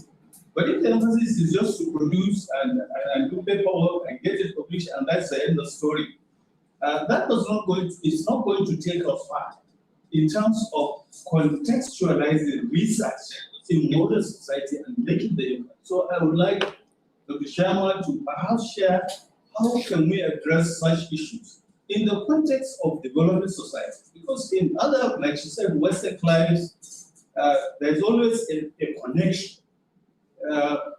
Beautiful ideas, research proposals are supported by industry and society, by grants, by donations, by endowments. And these are some of the things that we expect that universities in developing countries should also integrate so that you can meet the global space in terms of moving research in modern times. So the question is, how can we address those challenges? Perhaps there are experiences that you should like to share with us in the context of that so that we can make progress. Thank you very much. Thank you so much, Prof, for your question. Dr. Shama, can we take another question? Yes. Yeah, let's take some few questions so you can respond to the questions. Yeah. So, yeah. Okay. Do you have any other question? Okay. Okay. So can we Thank you very much. My name is Dr. Salisu Mohammed. I am the Executive Director of the African Institute for Solutions and Development. And the Institute is the development arm of Maryam Abacha, American University of Nigeria. Thank you very much to the two presenters, Dr. Abdul and Dr. Shama. My first question goes to Dr. Abdul. Now, hypothetically speaking, where do we lose the assumption, not assumption, the cliche that we had some 10, 15, 20 years ago when we were transiting into the use of a computer, where we say garbage in, garbage out? Does that cliche apply to AI? And what I'm trying to say is, if 10 people are in different locations, if they make the mistake of giving the same question to AI, will they get the same result? And if they get the same result, and they use the result as it is, verbatim, without changes, without putting any of their innovations, will that now translate to plagiarism or what is there? Now, I'm saying this because from my experience of using AI, from the day you start clicking on AI, especially if you are using the paid version, number one, it will note your computer, it will note where you are, it will note your idiosyncrasies, it will even note your composure and what you do, especially if you put in your details there. Once you drop that in, for the rest of your life, it will work on that. And if you are working on a topic and you ask some questions, if you make them, and then after some days, you come and ask a question relating to that topic, it will go back to that same topic and then try to give you an answer. But again, but where people get it wrong is, if you cut a middle question and ask AI, it will give you that answer based on what it knows, without making reference to where you're coming from. So setting a basis for AI to understand the work that you are doing ab initio, is it a prerequisite for you to get the kind of support that AI gives to you? And in that context, when you have done your whole work, you mentioned that before you do AI, you will have finished your work. You take the whole component of your work and give to AI so that it understands your basis, your dimensions, and where you're coming from. That is for Dr. Abdul. And for Dr. Shama, no? Oh, Dr. Shama is not online? Okay. All right, maybe when she come back online, I can ask the question. So, so that question is for Dr. Okay, thank you so much, Prof, for your question. Dr. Abdul, respond to the question before we take questions from the online audience. All right, thank you so much for the question. It's a very interesting question. Maybe because not everyone have the experience using AI and seeing the transformations of AI over the years. Let me say straight. Okay, actually, I already have using AI for the past 3 years. I can see that AI has evolving so much. One thing is that when you are using AI is now, as for me, I treat it as a companions. Okay, they already read your personality from the prompting that you have typed in. Yeah, and basically, at one point, they already know about your personality, your way, your style of writing, your ideas. Because sometimes I do use AI to do some kinds of exchange of thoughts. Yeah, with regards to the current issue and so on. Okay, so here I can say that when I'm talking about using AI in improving the papers, I think it is the best way if, let's say, you have this AI that the AI already know a little bit or know about your strengths as a researcher from your writings, because they are actually accumulating all your papers, your history of your style of writing, okay, in terms of what kinds of questions that you have asked them, and they kind of actually learning and learning to see how you are evolving as well as a writer. So what is my point is during the session just now is that we have to use the AI at the last resort, because we don't want to limit our potential as a researcher. That's why I asking that usually as a team leaders of the corresponding author of the team, I will ask politely to all my members that we should first start writing using our own based on our own capabilities, because that is the learning process take place, where you try to synthesize information, write a critical way, try to think, and then how to write it in the good sentences. That is a learning process, because I don't want my researcher, which is sometimes a new researcher that I invite to join to my team, as being a mentor. This is my task, to also helping the new researchers, and there's a reason behind that, because I want everyone to train how to think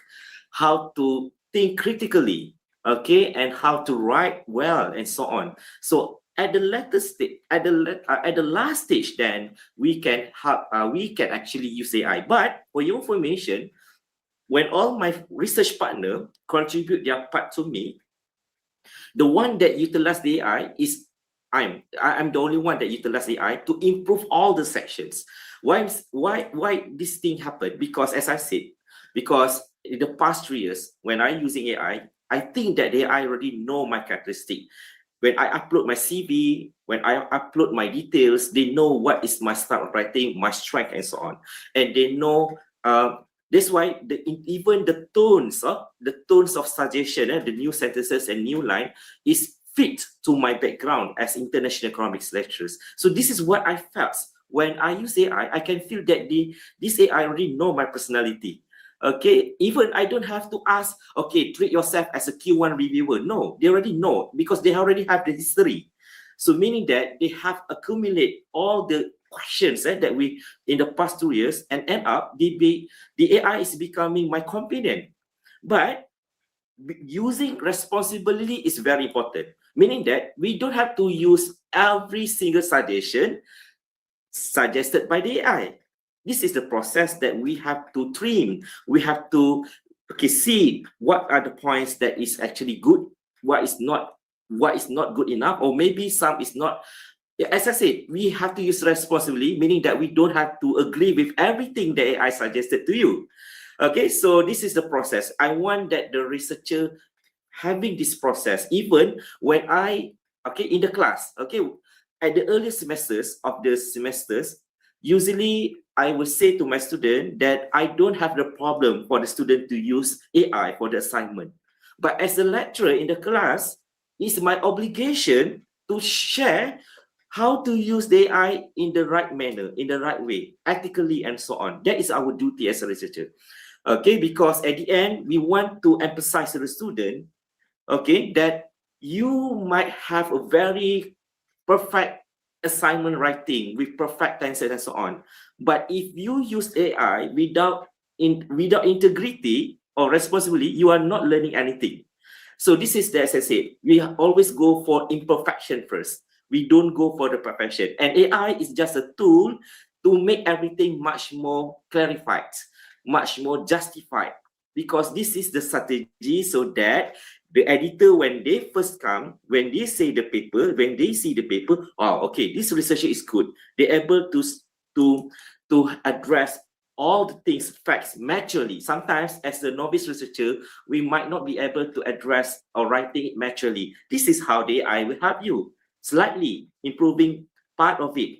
As I said to you, when I ask for the prompting, I'm saying that without changing the original writing, original draft, because we want to maintain our identity. We want to maintain our sovereignty. That's the right word, sovereignty.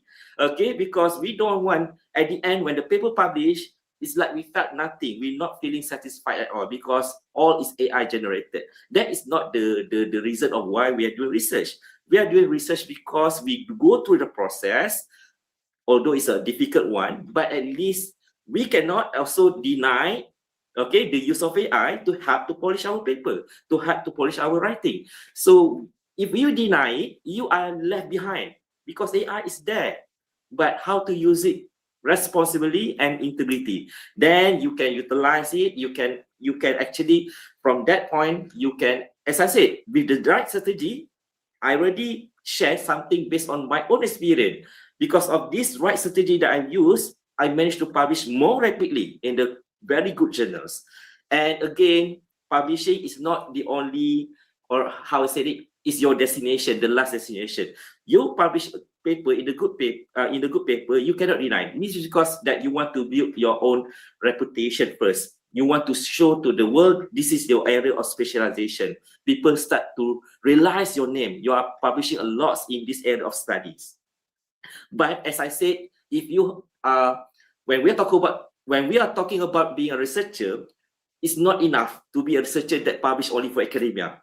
You have to have a high dreams. As I said, what I'm achieving now, I go for national level, international level. We go for the root of the problem in the society. That's why I start to challenge myself. Although I'm from the economic research background, only an expert in the secondary data, but once I have built up my reputation, which is very important, this is something that people will look upon when they want to invite you for the collaboration, even for the ministry level.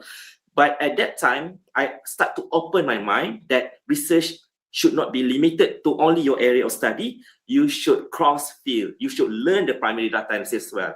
And then you start to apply grant where there's lots of competition, but you learn how to write a very good proposal. And then when you got this proposal, you got your project approved by ministry. This is the time, this is the thing, as I said, you go into the society, see the problems, see what the problems, and then you make all this collaboration with the industrial player, with many agency player and so on, and then you sit together with from the many layers of stakeholders, many stakeholders across, and then you come up with the policy.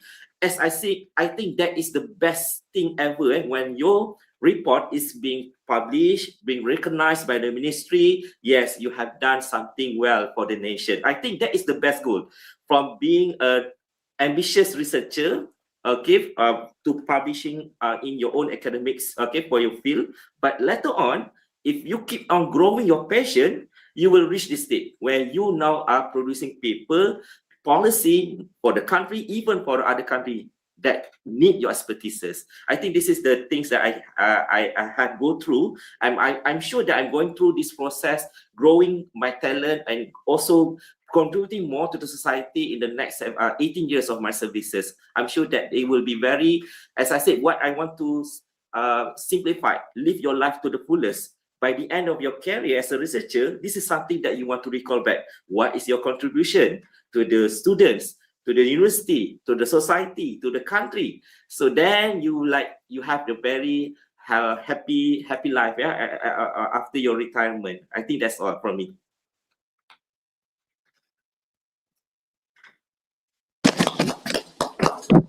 Thank you so much, Dr. Abdul.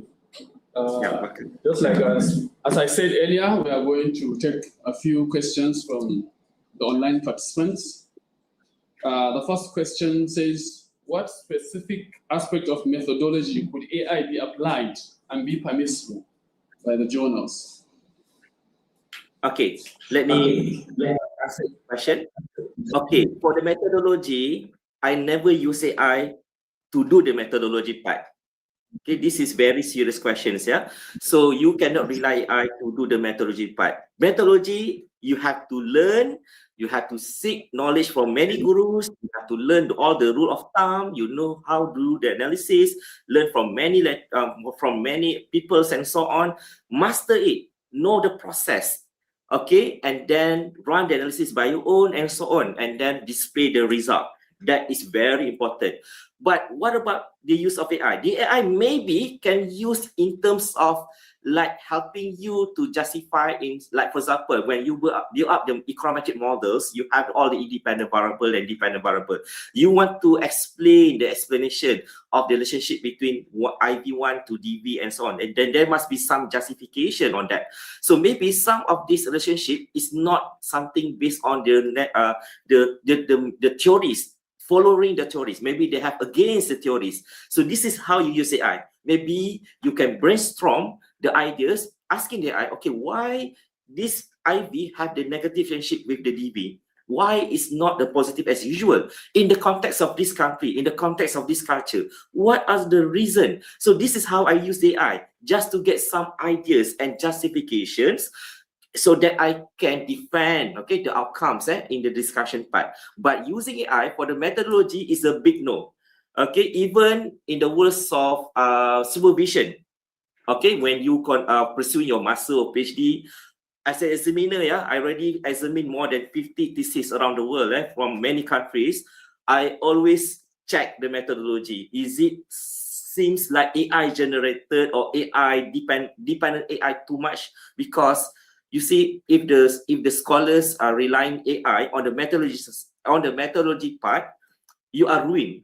You are no longer a scholar for me. Okay, so you have learn by your own, in the hard way, to learn all these details, mastering it, because at the end, that is actually the purpose of being a scholar, mastering the right methods so that you can translate the issue into a specific studies and then come up with the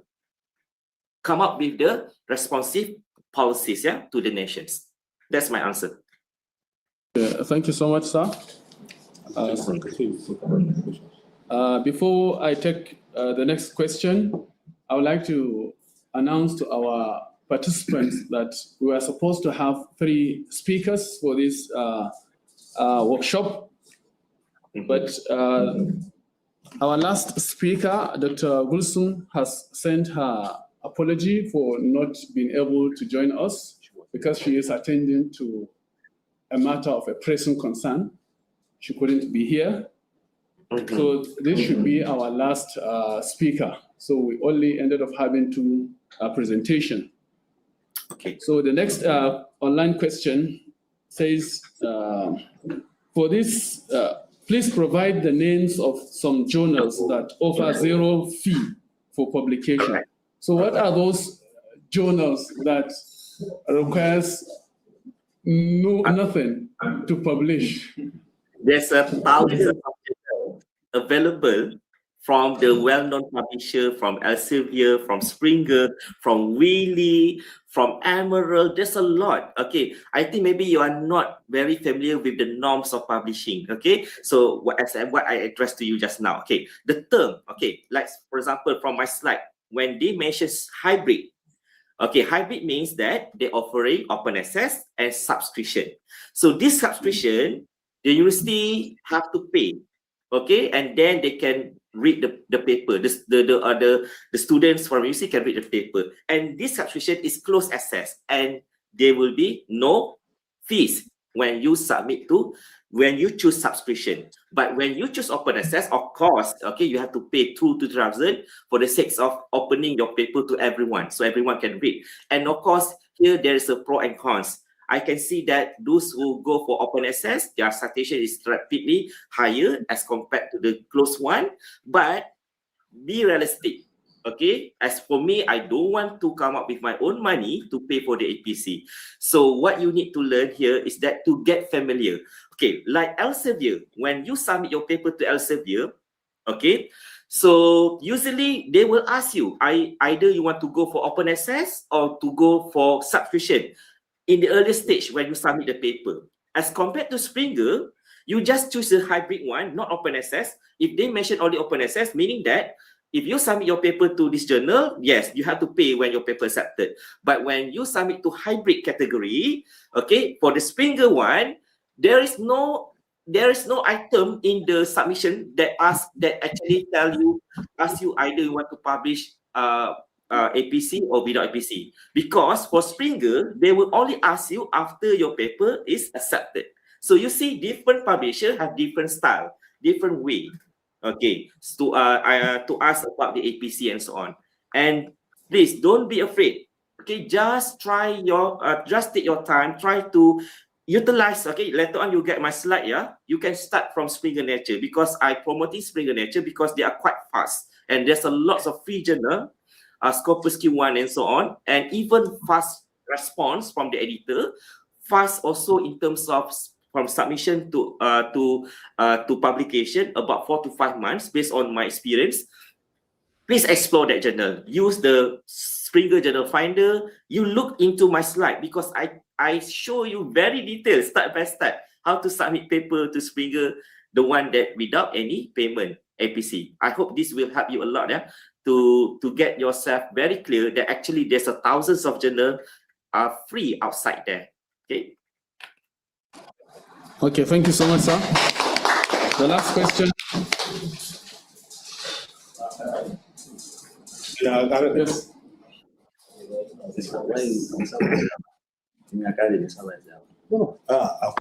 Difference.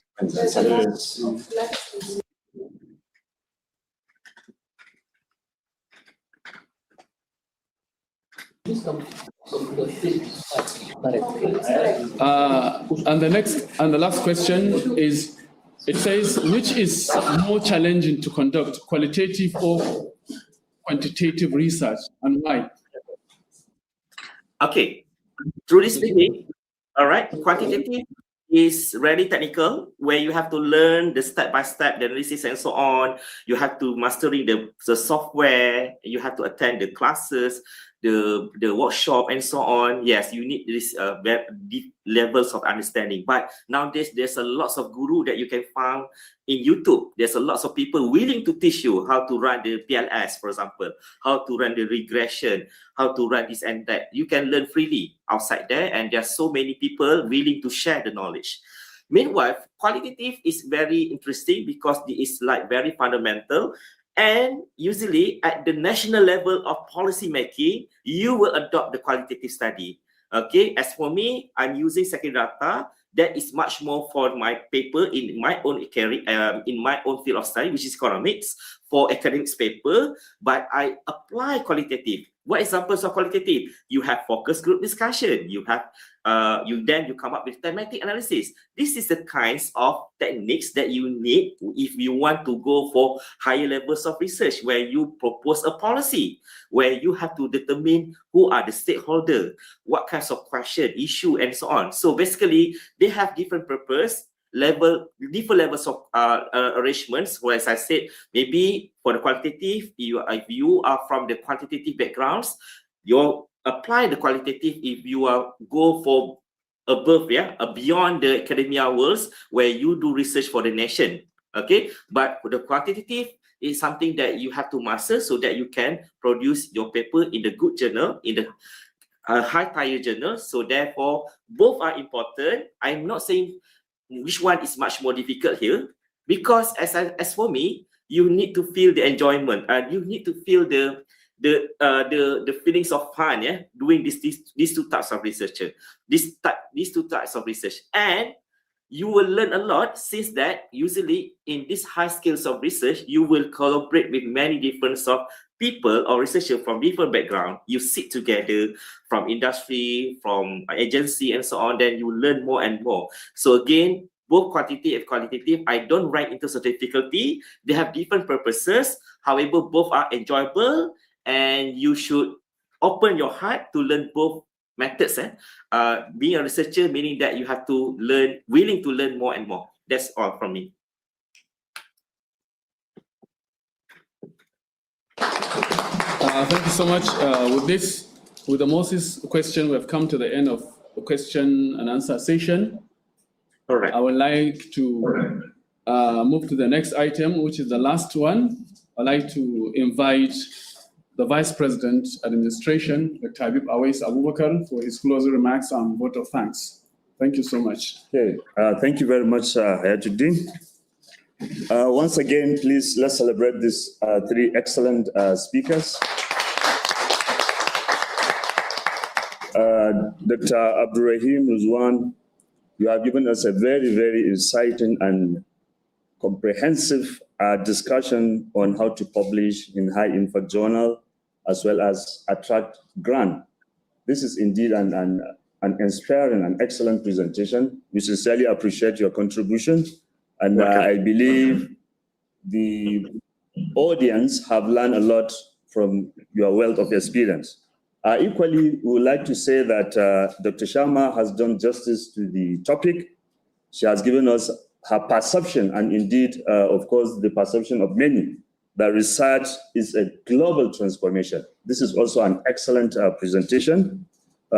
Leaders of tomorrow were inspired by her presentation, and indeed, the current leaders have learned a lot. I want to say that this is also a very, very amazing presentation. The third presenter, Dr. Gulsum, who has been unable to make the presentation, we sincerely appreciate your effort for being part of it, even though we have not listened to your wealth of experience. So thank you very much. We hope in the future you will be able to join the presentation when you are invited. Also, I would like to thank the participants, both present as physical and online, for having the time and belief to always participate when MAAUN organize this kind of program, this kind of conference. It is indeed an honor for having you to be with us here. The Vice President at Campus Life, the Deans of respective schools, Deans of Postgraduate School MAAUN, the Director Academic Planning and Quality Assurance, of course, Director AISD, Human Resource, Director of Human Resource, and indeed several other professors that are here with us. We sincerely thank you for your time. And indeed, a significant number of the participants, I believe this is the highest in terms of all the conferences being organized by MAAUN. More than 36 participants have joined. Thank you very much for 36,000, yes. Thank you very much. On this note, I would like to close by saying special thanks to the founder and president, MAAUN Group of Universities, Professor Adamu Abubakar, for having given us this platform where we can advance education across the globe. Thank you so much, and we look forward to having this kind of amazing presentation. Thank you so much. Alhamdulillah.